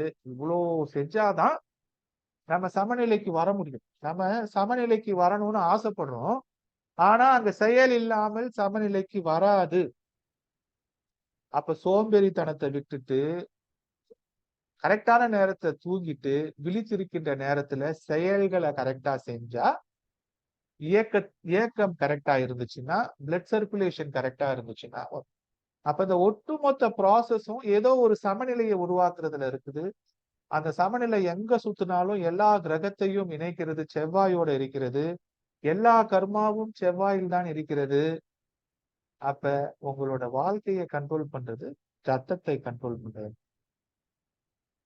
சோ நான் நிறைய நேரம் ஒரே விஷயத்த பேசி போர் அடிக்கிறேன்னு நினைக்கிறேன். சோ நம்ம டிஸ்கஷனுக்கு போலாம். அப்ப உங்களுக்கு வேற ஏதாச்சும் கொஸ்டின்ஸ் இருந்துச்சுன்னா அது மூலியமா நான் வேற ஏதாச்சும் இன்னும் டவுட்ஸ் இருந்துச்சுன்னா புரிய வைக்கிறேன். So the life is how we are controlling our emotions our blood. Thirumagal தரிசனம் என்னோட யூடியூப் சேனல் நான் சப்ஸ்கிரைப் பண்ணி கொடுப்பேன். ஸோ இப்ப இந்த செவ்வாயை பத்தின உங்களுடைய சந்தேகங்கள் எதுவாக இருந்தாலும் கேளுங்க. உங்க ஜாதகத்துல செவ்வாய் எங்க இருக்கு, உங்க குணாதிசயங்கள்ல ஏதாச்சும் பிரச்சனைகளை சரி பண்ணணும்னா கூட கேளுங்க. செவ்வாயை ஒட்டி டாபிக்கை தாண்டி போகாது. சார் வணக்கம் சார். ஆ. ஓ மேச ராசிக்கு பாதக ஸ்தானம் 11ஆம் இடம் இல்லைங்களா? அந்த 11ஆம் இடத்துல அந்த செவ்வாய் இருக்கும்போது பாதக செயலை செய்வாரா, லக்னாதிபதியா பண்ணுவாரா மேச லக்னத்துக்கு? பாதகாதிபதி அப்படின்னா நமக்கு என்ன செய்வாங்க அப்படின்னா நம்மள அந்த தசா நடத்தினா மட்டும்தான் மேஜரா அதை பத்தி யோசிக்கணும். நமக்கு அந்த தசைய நடத்தல, அவரு நமக்கு இயக்கல அப்படின்னா வேற யாரோ தான் இயக்குறாங்கன்னா அவரு பத்தி நம்ம கவலைப்பட வேண்டாம். உங்களுக்கு செவ்வாய் தசை நடந்தா மட்டும்தான் அதை பத்தி யோசிக்கணும். சரிங்க சார். வணக்கம் ஐயா. சொல்லுங்க சார். எனக்கு ரிஷப லக்னம் 5ல சூரியனும் செவ்வாயும் இருக்கிறாங்க. எப்படி ஐயா அது டைரக்டுக்கா 5 கனெக்ட் ஆகுது?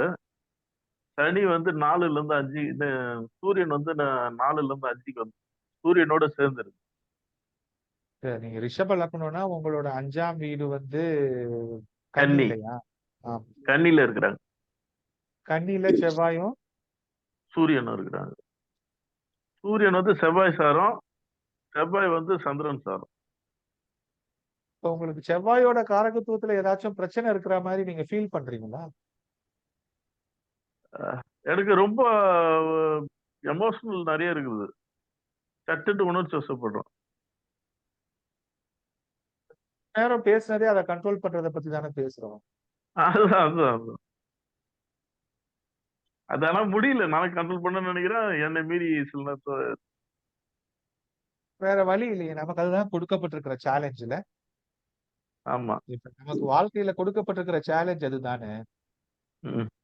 ஒரு கோவக்காரன் கோவத்தை விடணும், ஒரு கோலை வீரன் ஆகணும், ஒரு ஏழை பணக்காரன் ஆகணும், பணக்காரன் இருக்கிற செல்வத்தை வித்து ஏழைக்கு கொடுக்கணும். இதுதானே உலக நியதி. ஆமா. அதை செய்யாம சேர்க்கிறது தான் பிரச்சனை. இது பையனையும் பையனுக்கு மகனா வச்சு அதுல சம்மந்தப்படுத்தினா என்ன? எப்படி ஐயா செவ்வாய் 5ஆம் இடம்? இல்ல உங்களுடைய டிசையர்ஸ், ஆசை, கர்மா, இந்த ஜென்மத்துல உங்களுடைய எல்லா விஷயங்களும் உங்க 5ஆம் இடத்தை சுத்தி தான் இருக்கு. கரெக்டா? அதான் கரெக்ட். பையனுக்கும் உங்களுக்கும் எப்போதும் ஒரு நெருங்கின, நீங்க பையனை கூடயே வச்சுக்கணும்னு நினைக்கிறீங்க. ஆமா. அந்த எண்ணங்கள் வரதுக்கெல்லாம் காரணம் அதுதானே காரணமா இருக்கு. அதான். ஆனா அவன் தனியா தான் இருக்கிறான். பட் அவனை நினைச்சு அவனை பத்தி எனக்கு என்ன ஓடிட்டு இருக்கு. அது தந்தையும் மகனும் ஒன்னா இருக்கிறாங்கல்ல. இல்ல, காலபுருஷனுக்கு 5ஆம் இடமான சூரியனும் காலபுருஷனுக்கு 1ஆம் இடமான செவ்வாயும் ஒண்ணா ஒரே இடத்துல உங்க ஜாதகத்துல இருக்கிறாங்கன்னு சொல்ல வரும். ஆமா, எண்ணங்கள் ஒண்ணா இருக்கு. என்னங்க சொன்னார் நன்றி ஐயா. சார்? டாக்டர் ஐயா வணக்கம். ஐயா வணக்கம். நான் சீனிவாசன் பேசுறேன். ஐயா நான் சீனிவாசன் பேசுறேன். சொல்லுங்க சார். எனக்கு ஒரு ஜென்ரலான ஒரு சந்தேகங்க. இப்ப லக்னம் வந்து விருச்சிகம். விருச்சிகத்து லக்னாதிபதி வந்து 3ல உச்சமாயிடுறாரு. 3ல உச்சமாயிடுறாரு. எந்த விதமான பாவ தொடர்பும் இல்ல, சுப தொடர்பும் இல்ல. அவர் தனியா வந்து 3ல உச்சமா இருக்காரு. இப்ப அந்த ஜாதகனுக்கு லக்னாதிபதி உச்சமாயிடுறாரு, 6 கூடியவனும் வலுவாயிடுறாரு. இப்ப அவருக்கு அதனுடைய பலன் எப்படி கிடைக்கும்? மத்த கிரகங்கள் எல்லாம் பார்த்து தானங்க பலன் சொல்லணும். இப்ப செவ்வாயால அந்த ஜாதகருக்கு ஏதாச்சும் பிரச்சனை இருக்குதா? உச்சம் பெற்றதுனால அவர் எப்போதுமே கொஞ்சம் ஆக்ரோஷமா தான் இருப்பார் இல்லையா? எனர்ஜெட்டிக்கா தான் இருப்பார் இல்லையா? அந்த விஷயங்களை அவர் ஓரளவு கண்ட்ரோல் பண்ணிக்கிறது, அவரோட முயற்சிகள்ல ஒரு நிதானத்தை கடைபிடிக்கிறது நல்லதா இருக்கும். 6ஆம் அதிபதியாவும் வரதுனால, அவரே லக்னாதிபதியாவும் வரதுனால, அவர் செவ்வாயோட காரகத்துவத்தில் அதிகமா இருக்கிறதுனால அவரு அந்த வேகத்தை கொஞ்சம் மட்டுப்படுத்திக்கிறது நல்லது. ஒரு வேகத்தடையோட இருக்கிறது, செயல்படுறது நல்லது. வேகத்தடை அது அது ஓகேங்க. அதை பத்தி நான் கேட்கல. நான் கேட்கறது அவருக்கு அந்த வேலை வாய்ப்பு இதெல்லாம் வந்து, ஏன்னா 6ஆம் அதிபதி வந்து வேலை வாய்ப்பு அவர் தானே கொடுக்கணும். அதுல எல்லாம் வந்து பலன் கொடுப்பாரா, பாசிட்டிவா கொடுப்பாரா இல்ல நெகட்டிவா கொடுப்பாரா? அதெல்லாம் நம்ம முழு ஜாதகத்தை பார்த்தானுங்க சொல்லணும். ஒரு கிரகத்தை மட்டும் வச்சு எப்படி நம்ம பலன் சொல்லணும்? சரி. அதே மாதிரி செவ்வாய் வந்து பாவ கிரகம். இது திரிகோணத்துல இருக்கக்கூடாதும்பாங்க. 5லயும் 9லயும் செவ்வாய் இருந்தா அது வந்து நமக்கு பாசிட்டிவான இது இல்லாம நெகட்டிவான ஒரு படபடப்பு, அந்த ஒரு ஆத்திரம் மூட்டக்கூடிய, அதாவது ஒரு வேகமான செயல்பாடு, இந்த மாதிரி தான் கொடுக்குங்களா? பொதுவா கிரகங்கள் உச்சமா இருக்கிறது எல்லாரும் நல்லதுன்னு நினைக்கிறோம். ஆக்சுவலி கிரகங்கள் உச்சமா இல்லாம இருக்கிறது தான் நல்லது. ஜோதிடத்தை நம்ம ஃபர்ஸ்ட் படிக்கும் பொழுது, ஆரம்ப காலத்துல படிக்கும் பொழுது கிரகங்கள், எனக்கு என் ஜாதகத்துல 3 கிரகம் உச்சம், 4 கிரகம் உச்சம் சொல்லி, அது ஆக்சுவலி அதுக்கு கெடுதிதான்.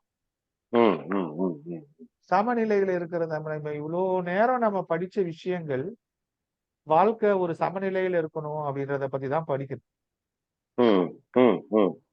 செவ்வாயை பத்தி படிக்கும் பொழுது, செவ்வாய் வந்து எந்த இடத்துல உச்சமாகறாரு, எந்த இடத்துல நீச்சமாகறாருன்னு படிக்கும் பொழுது, எங்க தேவையோ அந்த இடத்துல இந்த உச்சம் நீச்ச கிரகங்களை அட்ஜஸ்ட் பண்றதுலதான் நம்ம தோத்து போயிடும். நம்ம இன்னைக்கு சொல்ல வந்த கருத்தோட தாத்பரியம் என்னன்னா, நமக்கு ஒரு கிரகம் உச்சமா இருக்குதுன்னா அதை எல்லா இடத்துலயும் உச்சமா யூஸ் பண்ணக்கூடாது. அதே நேரத்துல நமக்கு ஒரு கிரகம் நீச்சமா இருந்துச்சுன்னா அதை எல்லா இடத்துலயும் நீச்சமா யூஸ் பண்ணக்கூடாது. அப்ப எந்த இடத்துல எங்க இறங்கணும், எங்க ஏறணுமோ அதை கரெக்டா செய்யணும் அப்படின்றதுக்குதான் இந்த நீச்ச உச்ச தத்துவங்கள் காலபுருஷ தத்துவத்துல சொல்லப்பட்டிருக்கு. இப்ப ரத்தம் வந்து இதயத்துக்குள்ள போக மாட்டேன் வீம்பு பிடிச்சதுன்னா அது எப்படி சுத்திகரிக்கப்படும்? ரத்தம் இதயத்துக்குள்ள தன்னை சரண்டர் பண்ணுது. ரத்தம் வாலண்டியரா தன்னை இதயத்துக்குள்ள கொண்டு போய் கொடுக்குது.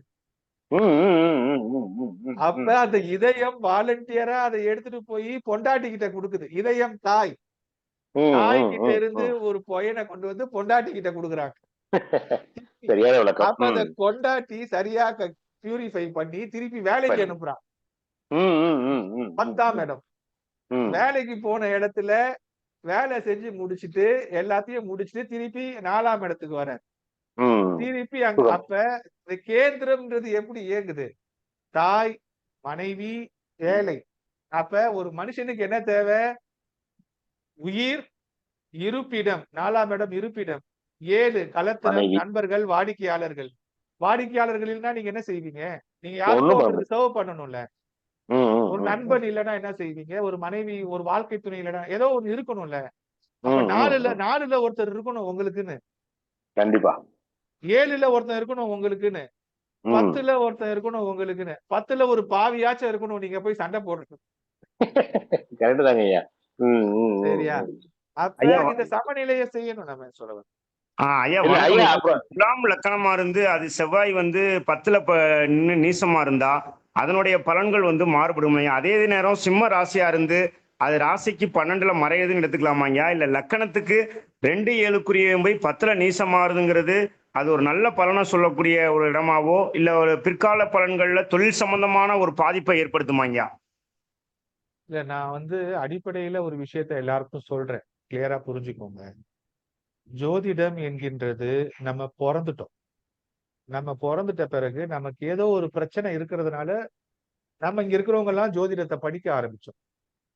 இப்ப புதுசா ஜோதிடத்தை படிக்க வரவங்க எல்லாம் நம்ம கிட்ட வந்து கேட்டுட்டு போறாங்க. அப்ப ஒட்டுமொத்த வாழ்க்கையும் ஒரு மனுஷனோட வாழ்க்கை யார்கிட்ட இருக்குது? அவங்கிட்ட தானே இருக்குது.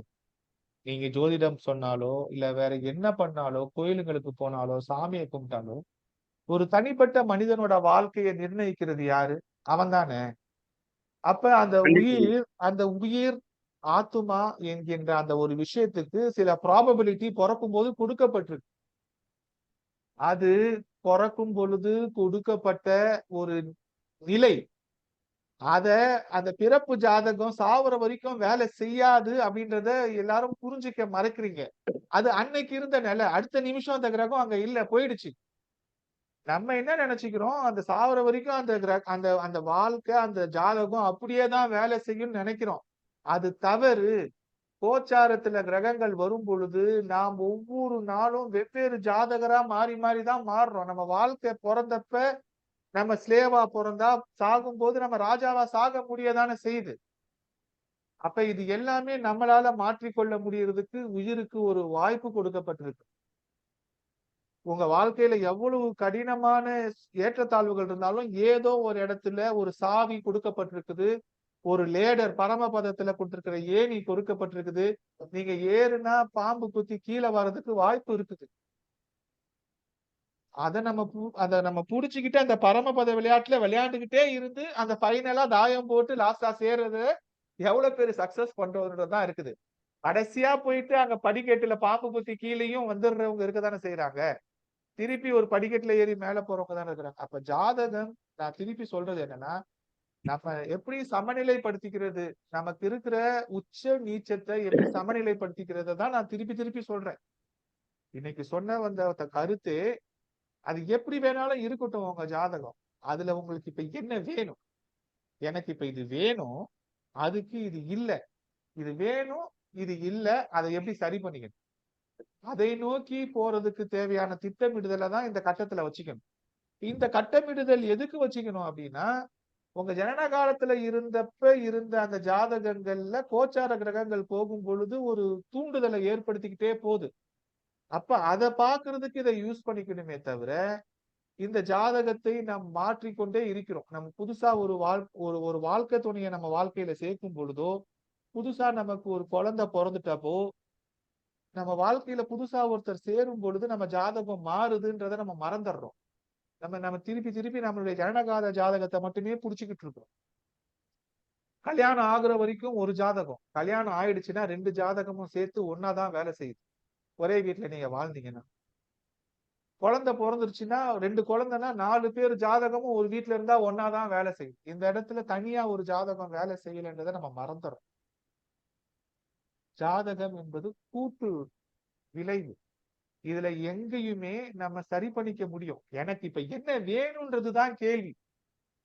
இப்ப நமக்கு ஒரு எண்ணம் தோணுது இல்ல, எனக்கு இப்ப இது வேணுமா வேணாம், அது வேணும்னா அதுக்கு என்ன தேவை, வேணாம்னா என்ன தேவை, அவ்வளவுதான் கேள்வியை தவிர நம்ம ரொம்ப போட்டு குழப்பிக்க வேண்டாம்.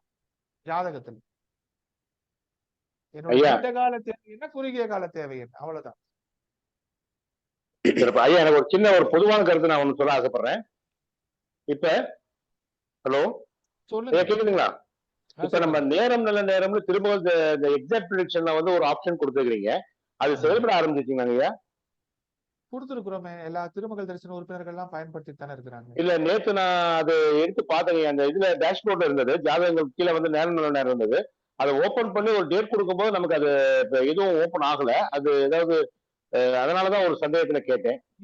இந்த வருஷத்துக்குள்ள ஒரு தேதி போட்டீங்கன்னா வரும். அடுத்த வருஷத்துக்கான டேட்டா பேஸ் இன்னும் ஆட் பண்ணல நான்.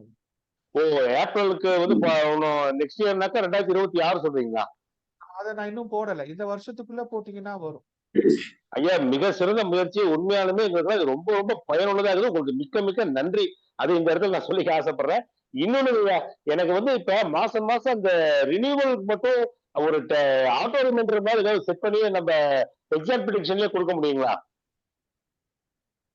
பண்ணணுங்க. எனக்கு பண்றதுக்கு நிறைய இருக்கு. ஆனா எனக்கு நேரம் தான் இல்ல. கிடைக்கிற நேரத்துல நான் என்னால என்ன பண்ண இல்ல, முடியுமோ எங்களுக்கே அத மனசாட்சி குத்துது. இப்ப நம்ம வந்து சப்ஸ்கிரிப்ஷன் கொடுக்குறோமா, அதை தாண்டி செயல்படுறோமான்னு எங்களுக்கு தெரியல. அது எதுவும் பிளாக்கும் ஆகுறது இல்ல. அது பாட்டுக்கு வந்துட்டு இருக்கு. ஸோ எங்களுக்கு வந்து ஒரு ஆட்டோ ரிமைண்டர், அதாவது இந்த ஒரு மாசம் முடிஞ்ச உடனே நீங்க சப்ஸ்கிரிப்ஷன் பண்ண ஒரு ரிமைண்டர் இருந்தா கூட நம்ம பண்ணிடலாங்க ஐயா. அது கொஞ்சம் நீங்க கொஞ்சம் ஒரு இது பண்ணுங்க ஐயா. நன்றி பாக்குறேன். ஓகேங்க சார். ரொம்ப நன்றிங்க ஐயா. ரொம்ப நன்றி. சுப்பிரமணியம் சார். ஐயா நமஸ்காரம். வணக்கம் சார். சகோதர சகோதரி அனைவருக்கும் உகாதி நல்வாழ்த்துக்கள். ஒரு 40 வருஷத்துக்கு முன்னாடி நான் மருத்துவக் கல்லூரியில படிக்கும் போது பாடி அனட்டாமின்னு எங்க பேராசிரியர் வகுப்பெடுத்தாங்க. அந்த வகுப்பினுடைய மறு பிரதிபலிப்பா இன்னைக்கு நீங்க பாடி அனட்டாமியா எடுத்துட்டீங்க. ஃபுல்லாவே தலையில இருந்து கால் வரைக்கும் எடுத்துட்டீங்க. இதுல அற்புதமா செவ்வாயை பத்தி நீங்க சொன்னது எல்லாத்துக்குமே ஒரு பொருத்தமான ஒரு ஓமானம். காரணம், நம்ம செவ்வாய் அப்படின்னு சொல்லும் போதே குணம், காலபுருஷ தத்துவத்தின் லக்னத்துடைய முதல் இடம் குணம். இந்த குணம் தான் வந்து நமக்கு ஒரு நோய் உருவாக்குறதா இருந்தாலும் சரி, ஒரு நல்ல விஷயத்த கொடுக்கறதா இருந்தாலும் சரி, ஒரு கெட்ட விஷயத்த நமக்கு ஏற்படுத்துறதாலும் சரி, ஒரு பிபி வர்றதா இருந்தாலும் சரி, இதுக்கெல்லாம் செவ்வாய் தான் ரொம்ப முக்கியமான ஒரு கிரகம்னு பாடி அனட்டாமில சொல்லும் போது ரத்தத்தை வச்சு எங்க பேராசிரியர் சொல்லுவாரு. நீங்க கிரகத்தை வச்சு இன்னைக்கு சொல்லியிருக்கிறீங்க. இப்போ தாயின் பொன்மகன் அப்படின்னு சொல்லக்கூடிய செவ்வாய், அது வந்து சகோதரகாரகன் அப்படின்னு சொல்றோம். இந்த சகோதரகாரகன் நம்ம எல்லாத்துக்குமே அவர் தான் சகோதரன். நமக்கு எல்லாம் அவர் தான் சகோதரன் நம்ம வச்சுக்கிட்டு இன்னைக்கு பார்த்துட்டு இருக்கிறோம். தொப்புள் கொடி உறவு அப்படின்னு சொன்னாக்கா அது அந்த தொப்புள் மணிப்பூரகம். நீங்க என்ன 6 ஆதாரங்களை இன்னைக்கு தொட்டீங்க. மூலாதாரம், சுவாதிஷ்டானம், மணிப்பூரகம், அநாகதம், விசுக்தி, ஆக்ஞானம். இப்ப இந்த ஆக்ஞாங்கிறது சூரிய சந்திரன், அவங்க 2 பேரும் அம்மா அப்பா ஆயிட்டாங்க. இப்ப மற்ற 5 கிரகங்கள்ல நடுவுல இருக்கக்கூடிய செவ்வாய், பிரபஞ்சத்துல முதல்ல நமக்கு புதனும், அடுத்து சுக்கிரனும், செவ்வாயும், குருவும், சனியும் இருக்கிறாங்க. இப்ப நடுவுல இருக்கிறவர் தான் செவ்வாய். அதே மாதிரி 6 ஆதாரங்கள் தியானத்துல நம்ம பண்ணக்கூடிய மூலாதாரம், சுவாதிஷ்டானம், மணிப்பூரகம் தான் நடுவுல இருக்கு. இந்த மணிப்பூரக சக்கரத்தை இயக்க தெரிஞ்சிட்டோம்னா இந்த மற்ற 4 கிரகங்களையும், ஏன் 7 கிரகங்களையுமே நம்ம கண்ட்ரோல்ல கொண்டு வந்த முடியும், நம்ம கட்டுப்பாட்டுல கொண்டு வந்துட முடியும் அப்படிங்கிறதா நீங்க இன்னைக்கு சொன்னதனுடைய தாத்பரியம். ஏன்னா அவரு சென்ட்ரல் பாயிண்ட் ரெண்டுக்குமே நடுவில் இருக்க, நன்மை தீமைக்கு நடுவில் இருக்காரு, நல்லது கெட்டதுக்கு இரவு பகலுக்கு நடுவில் இருக்காரு, நோய்க்கும், அதாவது நோய் வருதுனால இந்த உணவுனாலதான், வயிற்றுனாலதான், வயிற்றுல ஆகாரம் அதிகமா சாப்பிட்டா மிகினும் குறையணும் நோய் செய்யும் அப்படின்னு சொல்றாங்க. இப்ப இதுக்கு நோய்க்கு மருந்து என்ன சொல்றாங்க? லங்கனம் ஔஷதம் அப்படின்னு சொன்னாங்க. உபவாசம். இந்த உபவாசம் நம்ம ஒண்ணு வச்சுக்கிட்டோம்னால நம்மனால நிச்சயமா இந்த செவ்வாயை வந்து ஆன்மீக வழியில கட்டுப்படுத்துறதுக்கு மணிப்பூர சக்கரத்தை நம்ம இயக்கினால நம்மளால ஜெயிக்க முடியும். அதே மாதிரி செய்கை முறையில பிராக்டிக்கல்ல உணவு கட்டுப்பாட்டுல கொண்டு வந்துட்டோம்னால நம்மளுடைய குணங்களும் மட்டுப்படும், அதே நேரத்துல நம்முடைய செயல்பாடும் மிதமா இருக்கும். இந்த மிதமா இருக்கும்போது நம்மளுடைய பல பிரச்சனைகளுக்கு தீர்வா இருக்கும், பல நல்ல விஷயங்களுக்கு ஒரு அடிப்படையா அது இருக்கக்கூடும். இப்போ நிறைய பேர் கேட்குறாங்க, ராசியை வச்சு கேட்குறாங்க. நான் மேச ராசி, நான் இந்த ராசி. ராசிங்கிறது ஒரு வீடு. அந்த வீட்டுக்கு இருக்கிற ஓனர், உரிமையாளர் தான் அதை வந்து செயல்படுத்தக்கூடியவர். அப்போ ராசி தத்துவத்தை விட கிரக தத்துவம் தான் ரொம்ப, காரகத்துவம் தான் ரொம்ப அருமையா வேலை செய்யுங்கிறத நீங்க சொல்லியிருக்கீங்க. அதுவும் நான் பல இதுல எடுத்திருக்கிறேன். பொதுவா வந்து 4ஆம் வீட்டுக்குரிய 3ல நின்னான்னா சகோதரால பாதிக்கப்படுவாங்க. 4ஆம் வீட்டுக்குரிய 10ல நின்னான்னா அவங்களுக்கு பூர்வ புண்ணியமே இருக்காது அப்படின்னு எல்லாம் சொல்றாங்க. நீங்க சொன்ன மாதிரி 1, 4, 7, 10ன்னு சொல்லக்கூடிய இந்த கேந்திரங்களை எப்படி கொண்டு போறாங்க? சூரியனுக்கு வந்து பகையா சுக்கிரனு வேதகன், சுக்கிரனுக்கு வேதகனா வந்து செவ்வாய், சனி பகவான், சனி பகவானுக்கு வேதகனா செவ்வாய், செவ்வாய்க்கு வேதகனா புதன், புதனுக்கு வேதகனா செவ்வாய், அங்கே முடிக்கிறாங்க. ஆக இன்னைக்கு நீங்க சொல்ல வந்த கருத்துக்கள் ரொம்ப அற்புதமானவை. ஆகவே என்னுடைய கருத்து என்னன்னா, ராசியை பார்க்கறத விட கிரகத்தை பாருங்க. ஒரு கிரகத்தின் மேல மற்றொரு கிரகம் போகும்போது தான் ஆளுமை செய்யும். அதனால இந்த சனி பயிற்சி ஆகட்டும், குரு பயிற்சி ஆகட்டும், வரக்கூடிய ராகு கேது பயிற்சிகள் ஆகட்டும், உங்க ஜாதகத்துல உங்களுடைய பிறப்பு ஜாதகத்துல அந்த இடங்கள்ல கிரகம் இருந்தா, அந்த கிரகத்தை நீங்க வலிமைப்படுத்தும் போது, இந்த கோச்சாரத்தினுடைய பலன்களை நம்ம சரி செய்து கொள்ள முடியும். ரொம்ப அற்புதமான ஒரு வாய்ப்பு. நீண்ட இடைவேளைக்கு பிறகு இன்னைக்கு இந்த மாதிரி ஒரு வகுப்பு கொடுத்திருக்கிறீங்க. தொடர்ந்து அடிக்கடி நீங்க இந்த மாதிரி வகுப்புகளை கொடுத்து எல்லோரும் சந்திக்கின்ற ஒரு பாக்கியத்தை கொடுக்கணும். பாக்கியநாத சாருக்கு வேண்டுகோளா வச்சு என்னுடைய இதை கேட்டுக்கிறேன். நன்றி ஐயா, வணக்கம். சார் சொன்ன மாதிரி நான் திருப்பி சொல்றது, ஜனனகால ஜாதகத்தை நம்மளால மாத்த முடியாது. இந்த டேமேஜ் இஸ் ஆல்ரெடி டன். வாழ்க்கை நம்ம கையில இருக்குதுன்றது கோச்சாரம் தான் நம்ம கையில இருக்கு. இப்போ கோச்சாரத்தை கரெக்டா உள்வாங்கிக்கிறதுல தான் நம்ம அடுத்த கட்டத்துல போற விஷயங்கள் இருக்கு. சோ ஜனனகால ஜாதகத்தை நினைச்சு வருகிறதையோ, அது ரொம்ப நல்லா இருந்துச்சு அப்படின்றதுல மேன்மை பாராட்டிக்கிறதுலயோ எந்த விஷயமும் இல்ல. கோச்சாரத்துல வந்து நம்ம அனுசரிச்சுக்கிறது, கோச்சாரத்தை உற்று நோக்குறது, அதுலதான் நான் சொல்ல வந்த தத்துவங்கள் இருக்கு.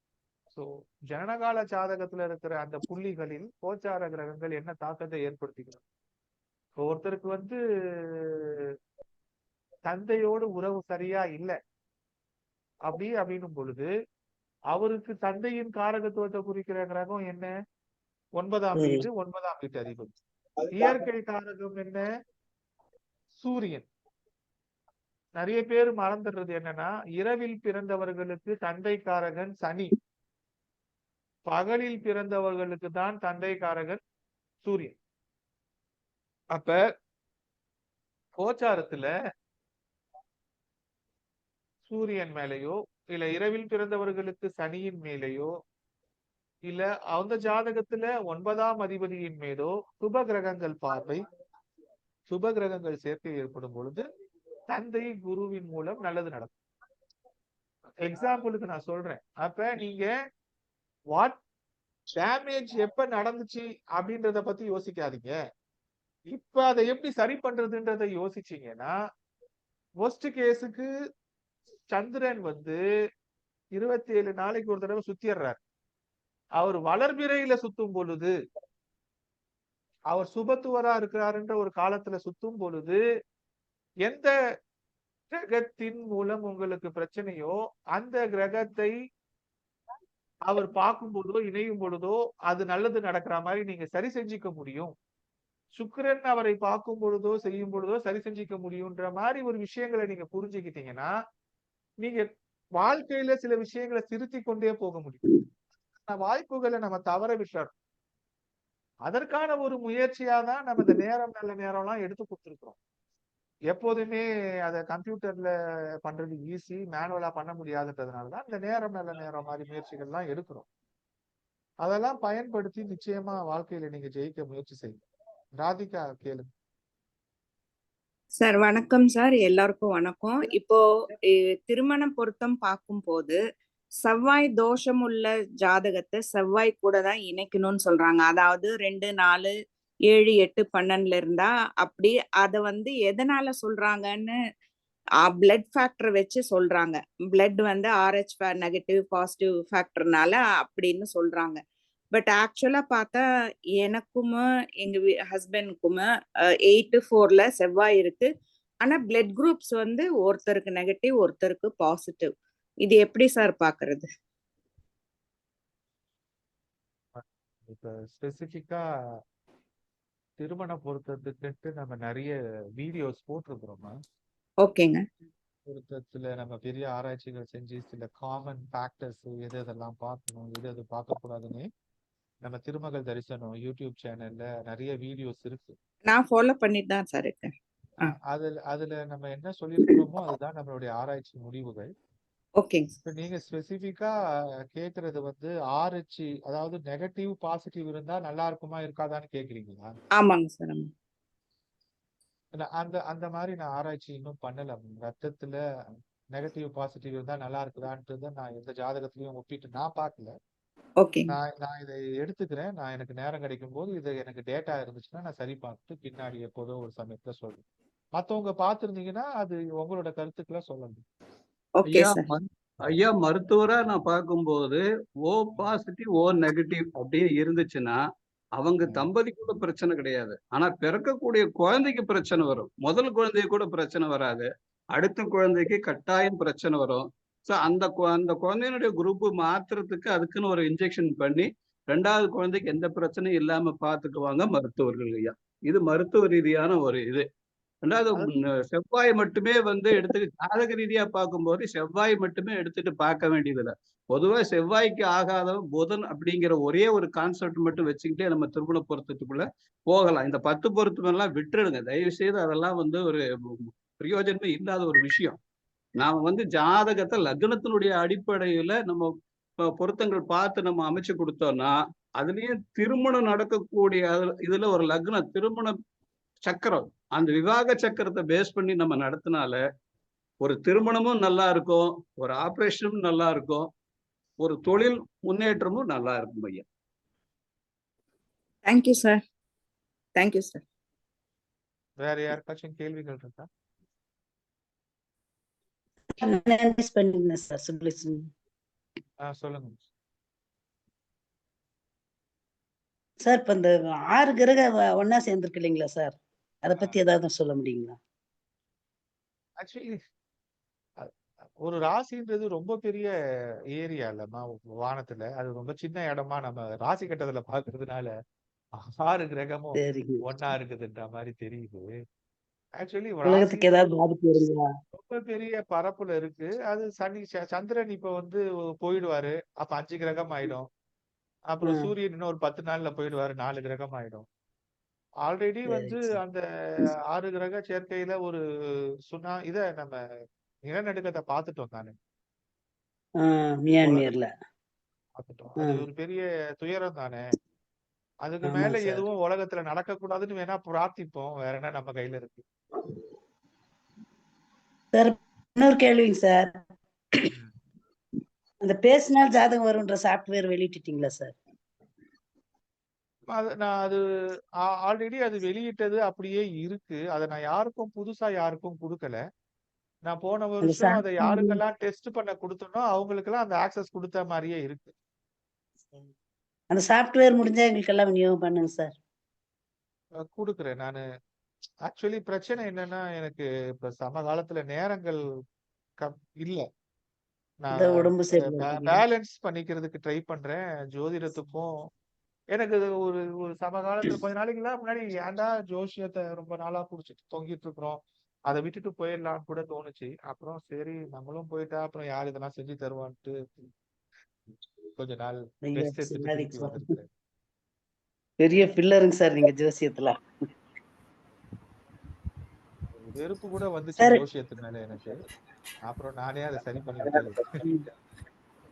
நீங்க எல்லாம் ஜோதிடங்கிற கட்டிடத்துக்கு பில்லருங்க சார். நீங்க எல்லாம் அப்படி விலகிட்டீங்கன்னா கட்டடம் எப்படி நிக்கும் ஜோசியம்? இப்ப காப்பாத்துறதுக்கு நிறைய பேர் வந்திருக்கிறாங்கல்ல.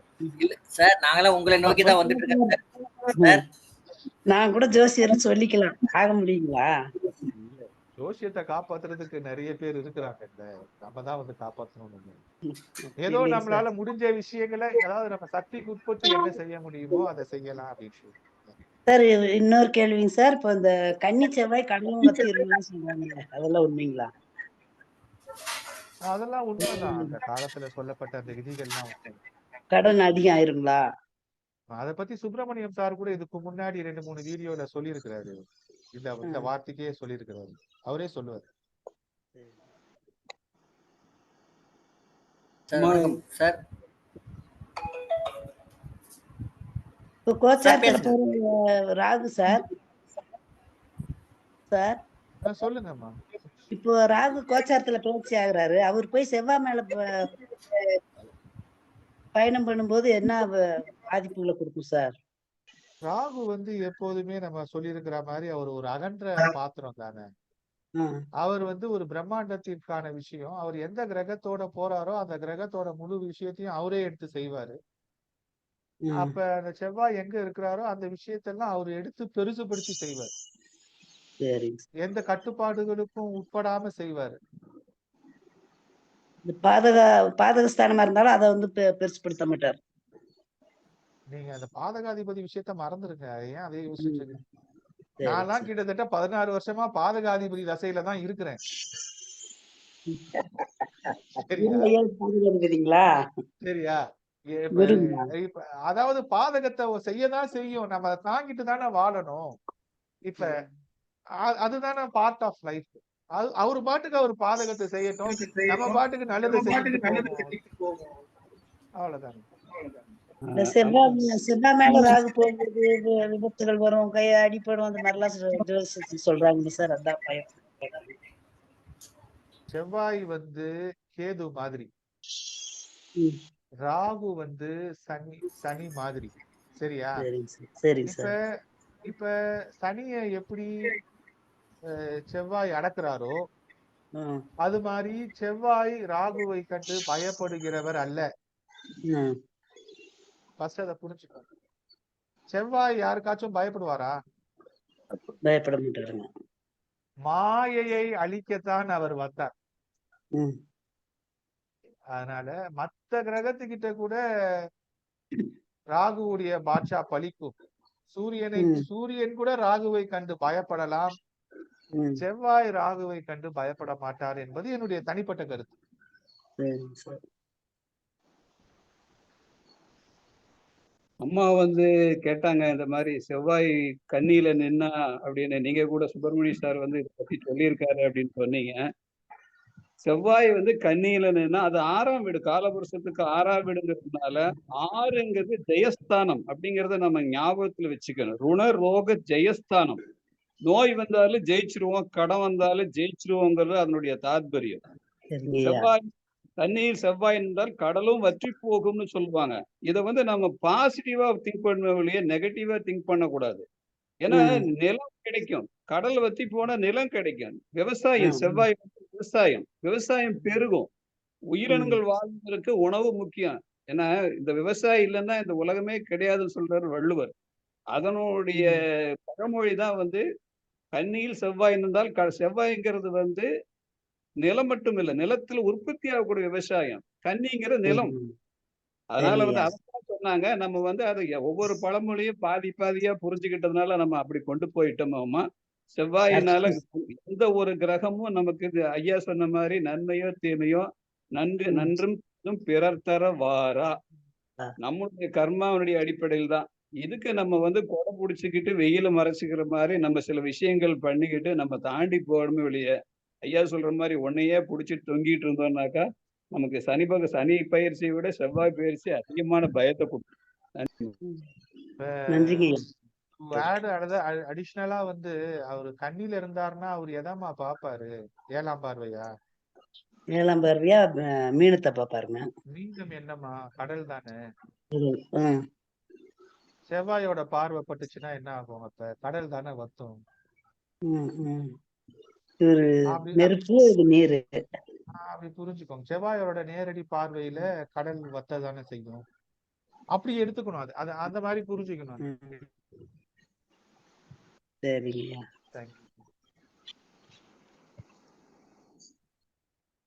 ஸோ ஆக்சுவலி இந்த நிகழ்ச்சியை வந்து ஒரு ஒரு ரெட்ரீட் மாதிரி, ஒரு தியானம் மாதிரி கொடுக்கறதுக்கு தான் முயற்சி செஞ்சேன். அதை வந்து நான் ஜோதிடத்தின் ரீதியா புரிய வைக்க முயற்சி செஞ்சேன். இந்த நிகழ்ச்சியோட தத்துவம் என்னன்னா, நான் பாவி, நான் கஷ்டப்பட்டேன், நான் வந்து தப்பு பண்ணிட்டேன்ட்டு ஃபீல் பண்ற மாதிரி இருந்தீங்கன்னா அதை தூக்கி குப்பையில போட்டுருங்க. உலகத்துல எவனும் உத்தமம் கிடையாது, உலகத்துல எவனும் நல்லவன் கிடையாது. அதனால ரத்தம் எப்படி ஒவ்வொரு நிமிஷமும் தன்னை சுத்திகரிச்சுக்கிட்டு தன்னை திருப்பி திருப்பி திருப்பி திருப்பி சுத்திகரிச்சுக்கிட்டு இருக்குதோ, மனுஷ வாழ்க்கையும் திருப்பி திருப்பி விழுந்து எந்திரிச்சு விழுந்து எந்திரிச்சு விழுந்து எந்திரிச்சு வர மாதிரி தான் கட்டமைக்கப்பட்டிருக்கிறது. அதனால முயற்சிகளை கைவிட்டுறாதீங்க, நம்பிக்கையை கைவிட்டுறாதீங்க. அதுதான் சொல்ல இந்த நிகழ்ச்சியோட நோக்கம். நம்பிக்கையையும் முயற்சியையும் கைவிட்டுறாதீங்க. மூச்சு இருக்கிற வரைக்கும் முயற்சி இருக்கட்டும். அந்த முயற்சி நம்முடைய சக்திக்கு உட்பட்டதா இருக்கட்டும். அது ஒரு ரிசல்ட்டை கொடுக்கறதா இருக்கட்டும். கூடுமான வரைக்கும் விரயத்தை தவிருங்கள். நம்மளுடைய மொத்த எனர்ஜியும் ஏதோ ஒரு ஒரு ஒரு ஒரு குறிப்பிட்ட ஒரு விஷயத்தை செய்யறதுக்காக இருக்கட்டுமே தவிர நம்மளுடைய சக்திகள் விரயமாகாம காப்பாத்துங்க அப்படின்றதையும் சொல்ல வர்றதுக்காக இந்த நிகழ்ச்சியை சொல்லணும்னு நினைச்சேன். நம்ம என்ன பண்ணிடுவோம், பல நேரங்கள்ல நம்மளுடைய எனர்ஜிய தேவையில்லாத இடத்துக்கு யூஸ் பண்ணிடுவோம். அந்த மாதிரி யூஸ் பண்ணாம இருக்கிறதுக்கு பாத்துக்கோங்க அப்படின்னு சொல்றேன். நான் ஒரே ஒரு விஷயத்த ஆட் பண்ணணும்னு நினைக்கிறேன். தன்னுடைய வாழ்நாள் முழுக்க மகாபாரதத்துல கர்ணன் அர்ஜுனனை கொல்வதை நோக்கமாக வச்சிருக்காரு. தான் கற்ற மொத்த வித்தையையும் அர்ஜுனனை கொன்னாதான் அத நான் ஒரு வீரன், அர்ஜுனனை விட நான் ஒரு பெரிய வீரன் அப்படின்னு சொல்லிக்கிறதுக்காக இருந்த ஒரு விஷயம். அந்த எல்லா வித்தையும் கிருஷ்ண பரமாத்மா முன்னாடி போய் நிற்கும் பொழுது அவரு செய்த சூழ்ச்சியில கற்ற வித்தை மறந்துருச்சுல. எங்கேயோ ஒரு இடத்துல குருசாபமாகி கற்ற வித்தை அவர் யார வேணாலும் ஜெயிக்கலாம். அவர் நிறைய போர்கள் போனாரு, நிறைய வெற்றி இருக்கிறார். ஆனா அவர் வாழ்க்கை ஃபுல்லா ஒரு மனிதனை வெல்லணும்னு நினைச்ச இடத்துல கற்ற வித்தை மறந்து நிராயுதபாணியா நின்னாருல. அப்ப இன்னைக்கு நிறைய பேர் மனசுல நான் மிகப்பெரிய ஞானி, எனக்கு எல்லாம் தெரியுதுன்னா கர்ணனை விட ஒரு ஞானம் பெற்றவன், ஒரு மந்திரம் கற்றவன் யாரும் கிடையாது. என்ன மந்திரம் கற்றாலும் என்ன சாஸ்திரம் கற்றாலும் அது தேவைப்படும் எல்லா இடத்துலயும் அது பலிக்காது. இந்த இடத்துல அது மறந்து போயிடுச்சுன்னா அதை எங்க போய் நீங்க பயன்படுத்துவீங்க? அதனால இன்னைக்கு நான் சொல்றது பலிக்குது அப்படின்னா என்னைக்கும் பலிக்கும்ன்றது கிடையாது. அப்ப இன்னைக்கு உனக்கு நான் சொல்றது பலிக்கல, இன்னைக்கு எனக்கு பலிக்குதுன்ற அந்த அகம்பாவம் அந்த மாதிரி இருக்கிறவங்க கர்ணனை ஞாபகம் வச்சுக்கோங்க. என்னைக்கு தேவையோ அன்னைக்கு அது பலிக்காம போயிடும். அதனால அகம்பாவமோ இதோ இல்லாம இன்னைக்கு என்ன இருக்குதோ, இன்னைக்கு யாருக்கு சேவை செய்யணுமோ, இன்னைக்கு நம்ம கிட்ட என்ன இருக்கிறாங்களோ அவங்களுக்கு சேவையை செய்து கொண்டு நம்மளுடைய கற்ற வித்தையை அதை ஏதாச்சும் உருப்படியா 4 பேருக்கு பயன்படுற மாதிரி மாத்திக்கிறது தான் மனுஷ வாழ்க்கையை தவிர இந்த நினைவுகள் எப்ப வேணாலும் அழிஞ்சு போயிடும்னு சொல்றேன். நம்ம நிறைய பேருக்கு அகம்பாவம் எங்க வருதுன்னா நம்மளுடைய அறிவு மேல ஓவர் கான்பிடென்ட் வந்துருது இல்ல. அந்த அறிவு ஒரு நேரத்துல ஒண்ணுமே இல்லாம போயிடுது. என்னுடைய தாயார் இறக்கும் நேரத்துல அவருக்கு நினைவு தப்பிடுச்சு. அவர் ஹாஸ்பிட்டல்ல இருந்தப்ப அந்த லாஸ்ட் ஒரு 5 நாள் அவரோட மூளை வெஜிடேபிளா மாறிடுச்சு. அவங்களுக்கு யாரையும் தெரியல. அப்ப இந்த மூளை இருக்கிற வரைக்கும் தானே நம்ம கற்ற ஞானம் அறிவு. இன்னைக்கு ஏதோ நம்ம புதற்றோம், ஜோசியம் படிக்கலாம், சாஃப்ட்வேர் படிக்கலாம், எனக்கு அது தெரியும்னு தீட்டிக்கலாம். இந்த மூளை வேலை செய்யாம இருந்துச்சுன்னா என்ன செய்வீங்க? அப்ப அந்த மூளை வேலை செய்யாம நின்னதுதான் கர்ணனுக்கு அன்னைக்கு மறந்து போனது என்னது? மூளை வேலை செய்யல. அப்ப இன்னைக்கு எனக்கு மூளை நல்லா வேலை செய்யுதுன்றதுக்காக இன்னைக்கு மூளை நல்லா வேலை செய்யாதவனை கூட சொல்லக்கூடாதுல்ல. தத்துவம் அதுதான். இன்னைக்கு எனக்கு மூளை பிரெயின் நல்லா வேலை செய்யுது, எனக்கு ஞாபக சக்தி நல்லா இருக்குது, நான் கற்ற வித்தையை பயங்கரமா பயன்படுத்துறேன்னு நினைக்கிறவங்க இன்னைக்கு எல்லாருக்கும் கற்ற வித்தை ஒரு நேரத்துல வரல. அப்ப அதனால என்ன, அதை பிரபஞ்சம் தீர்மானிக்குது, அத கண்ணன் தீர்மானிக்கிறான். அத சர்வம் கிருஷ்ணார்பணம்னு விட்டுட்டு போறதை விட்டுட்டு என்னைக்கு வேணாலும் நம்ம கற்ற வித்தை மறந்து போகலாம். ஆனால் நாம் செய்த புண்ணியம் நிற்கும். அந்த இடத்துலதான் கர்ணன் ஜெயிச்சான். என்ன புண்ணியம் செய்யறோன்றத பாத்துக்கிட்டு வாழ்க்கையில போறத பாருங்க. கூடுமான வரைக்கும் மகிழ்ச்சியா இருக்கிறதுலதான் வாழ்க்கையின் ரகசியம் ஒளிஞ்சிட்டு இருக்குது. திருப்பி திருப்பி சொல்றேன், கூடுமான வரைக்கும் மகிழ்ச்சியா இருக்கு. மகிழ்ச்சியை தவிர உலகத்தில் பிறந்து வாழ்வதற்கு வேற எதுவுமே இல்லை. அமைதியாகவும் மகிழ்ச்சியாகவும் நிம்மதியாகவும் வாழ்ந்தா அதுவே சிறந்த வாழ்க்கை. புகழோ பெயரோ பணமோ பை ப்ராடக்ட். அதை ஞாபகம் வச்சுக்கிட்டு மகிழ்ச்சியா இருக்க ட்ரை பண்ணுங்க. சொல்லுங்க சார். சொல்லுங்க சார், ஒன்னே ஒன்று சொல்லணும் சார். சொல்லுங்க சார். ஆகஸ்ட் 26 சார், ஏப்ரல் 4 தான் கடகத்துக்கு போகுது சார் சோபா. கிட்டத்தட்ட ஒரு 6 மாசமா இருந்தது. ஆகஸ்ட்ல ஏப்ரல் 4 தான் கடகத்துல போகுது. இப்ப நான் ஏன் செவ்வாயை பத்தி பேசுறேன்னு புரியுதா? Super sir, super sir. 6 மாசமா போட்டு 2 இடத்துல வந்துட்டு இருக்கிறாரு. ஏன்னா எனக்கு மிதுன லக்னம், எனக்கு செவ்வாய் கடகத்துல இருக்காரு. லக்னத்துக்கு ஒரு 2வது இடத்துக்கு, லக்னத்துக்கு ஒரு 2வது. Super sir, super sir, super sir. அதனால பூனைக்கும் சென்னைக்கும் மாத்தி மாத்தி போயிட்டு இருக்கீங்க சார். இல்ல ஆக்சுவலி இந்த ஒரு நோய் வருது, வாழ்க்கையில எல்லாமே அனுபவிச்சு தெரிஞ்சுக்கிறது தானே. சூப்பர் நம்ம சார். அனுபவம் தானே பாடத்தை சொல்லி கொடுக்குது. Correct sir. எனக்கு சுகர் வந்துச்சுன்னு சொன்னேன், எனக்கு உடம்பு சரியில்லைன்னு சொன்னேன், ஐ கிராஸ் சம் டஃப் டைம்னு சொன்னேன். அப்ப இது எல்லாம் தான் ஞானத்தை கொடுக்குது. அப்ப இன்னைக்கு நம்ம செவ்வாயை பத்தி பேசுறதுக்கு இன்னைக்கு ஒரு ஞானம் கிடைச்சதுன்னா அதுக்கு ஒரு கஷ்டத்தை கடந்து வந்தா தானே அந்த ஞானம் கிடைக்குது. கரெக்ட் கரெக்ட் ஞானம் கஷ்டப்படாம கிடைக்காது. ஞானம் கேதுவோட தொடர்புடையது. வருத்தப்படாமல், புளியாம, சக்கையாகாம ஞானம் கிடைக்காது. அப்ப ஒரு பாடுகளுக்குள்ள கடந்து போனாதான் ஞானம் கிடைக்கும். அப்ப அதுக்கு ஒரு பிரைஸ் கொடுக்கணும்ல. கண்டிப்பா. ஐயா, ஜூன் இந்த 7 புதனும் ஜூன் செவ்வாயும் 7 ஏன் வரைக்கும் வருது. பகையானதுன்னு ஏதாவது சுருக்கமா சொல்ல முடியுங்களா? அப்ப இந்த புதனும் செவ்வாயும் ஏன் பகை கிரகம்னு சொல்றோம், அதுக்கு ஏதாவது ஒரு சின்ன விளக்கம் கொடுக்க முடியுங்களா? நான் இன்னொரு டைம் வீடியோல இருந்தா. பேசுறேன். அத தொண்டெல்லாம் சரி வலிக்குது. சார். ஆல்ரெடி எனக்கு ஐயோ, சாரிங்க சார். ரொம்ப இருந்துச்சு. ரெஸ்ட் எடுங்க. சார் அது ஜூன் ரொம்ப 7 பெரிய வரைக்கும் அப்படிதான் இருக்குமா சார்? ஆமா, ஆக்சுவலி அது போய் நல்லது சார். அவர் சீக்கிரமா செவ்வாய அந்த கடகத்தை கடந்து போயிடுறது நல்லது. Right sir, right. நீச்சத்தை அவர் கடந்து போவதற்காக நான் காத்து கொண்டிருக்கிறேன். ஜூன் 7 தான் கடக்குறாரு சார். சீக்கிரம் ஜூன் கடந்து 7 மகத்து வராரு. அதாவது செவ்வாய் மாச கிரகம் கரெக்டா? மிஞ்சி போனா ஒரு 1.5 மாசம் இருப்பாரு, இல்ல 2 மாசம் இருப்பாரு. அப்படியே சார் இவ்வளவு நாள் இருந்தாரு. அது இந்த வக்ரமாயி இந்த தடவை ரொம்ப படுத்திட்டாரு. அதை நம்ம ஒரு ஆராய்ச்சிக்கு எடுத்துப்போம். எப்பெல்லாம் அவர் ரொம்ப நேரத்துல ஸ்டக் ஆகுறாரு அப்படின்னு. சுப்பிரமணிய ஐயா சொல்லுவாருங்களா இந்த புதனும் செவ்வாய் ஏன் பகையானாருன்னு?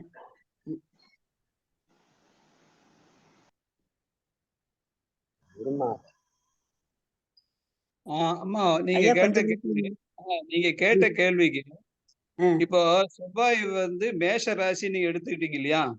ஆமாங்கய்யா. மேஷ ராசி தானே செவ்வாய்? ஆமா. மேஷ ராசிங்கிறது சரராசியா? சரிங்க.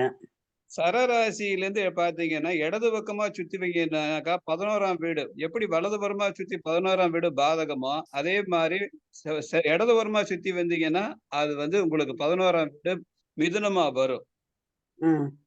அதனால அது பாதகம். அதே மாதிரி விருச்சிகத்துல இருந்து எடுத்துட்டு வலதுபுறமா சுத்தி வந்தீங்கன்னா கன்னி அவங்களுக்கு 11ஆம் வீடு.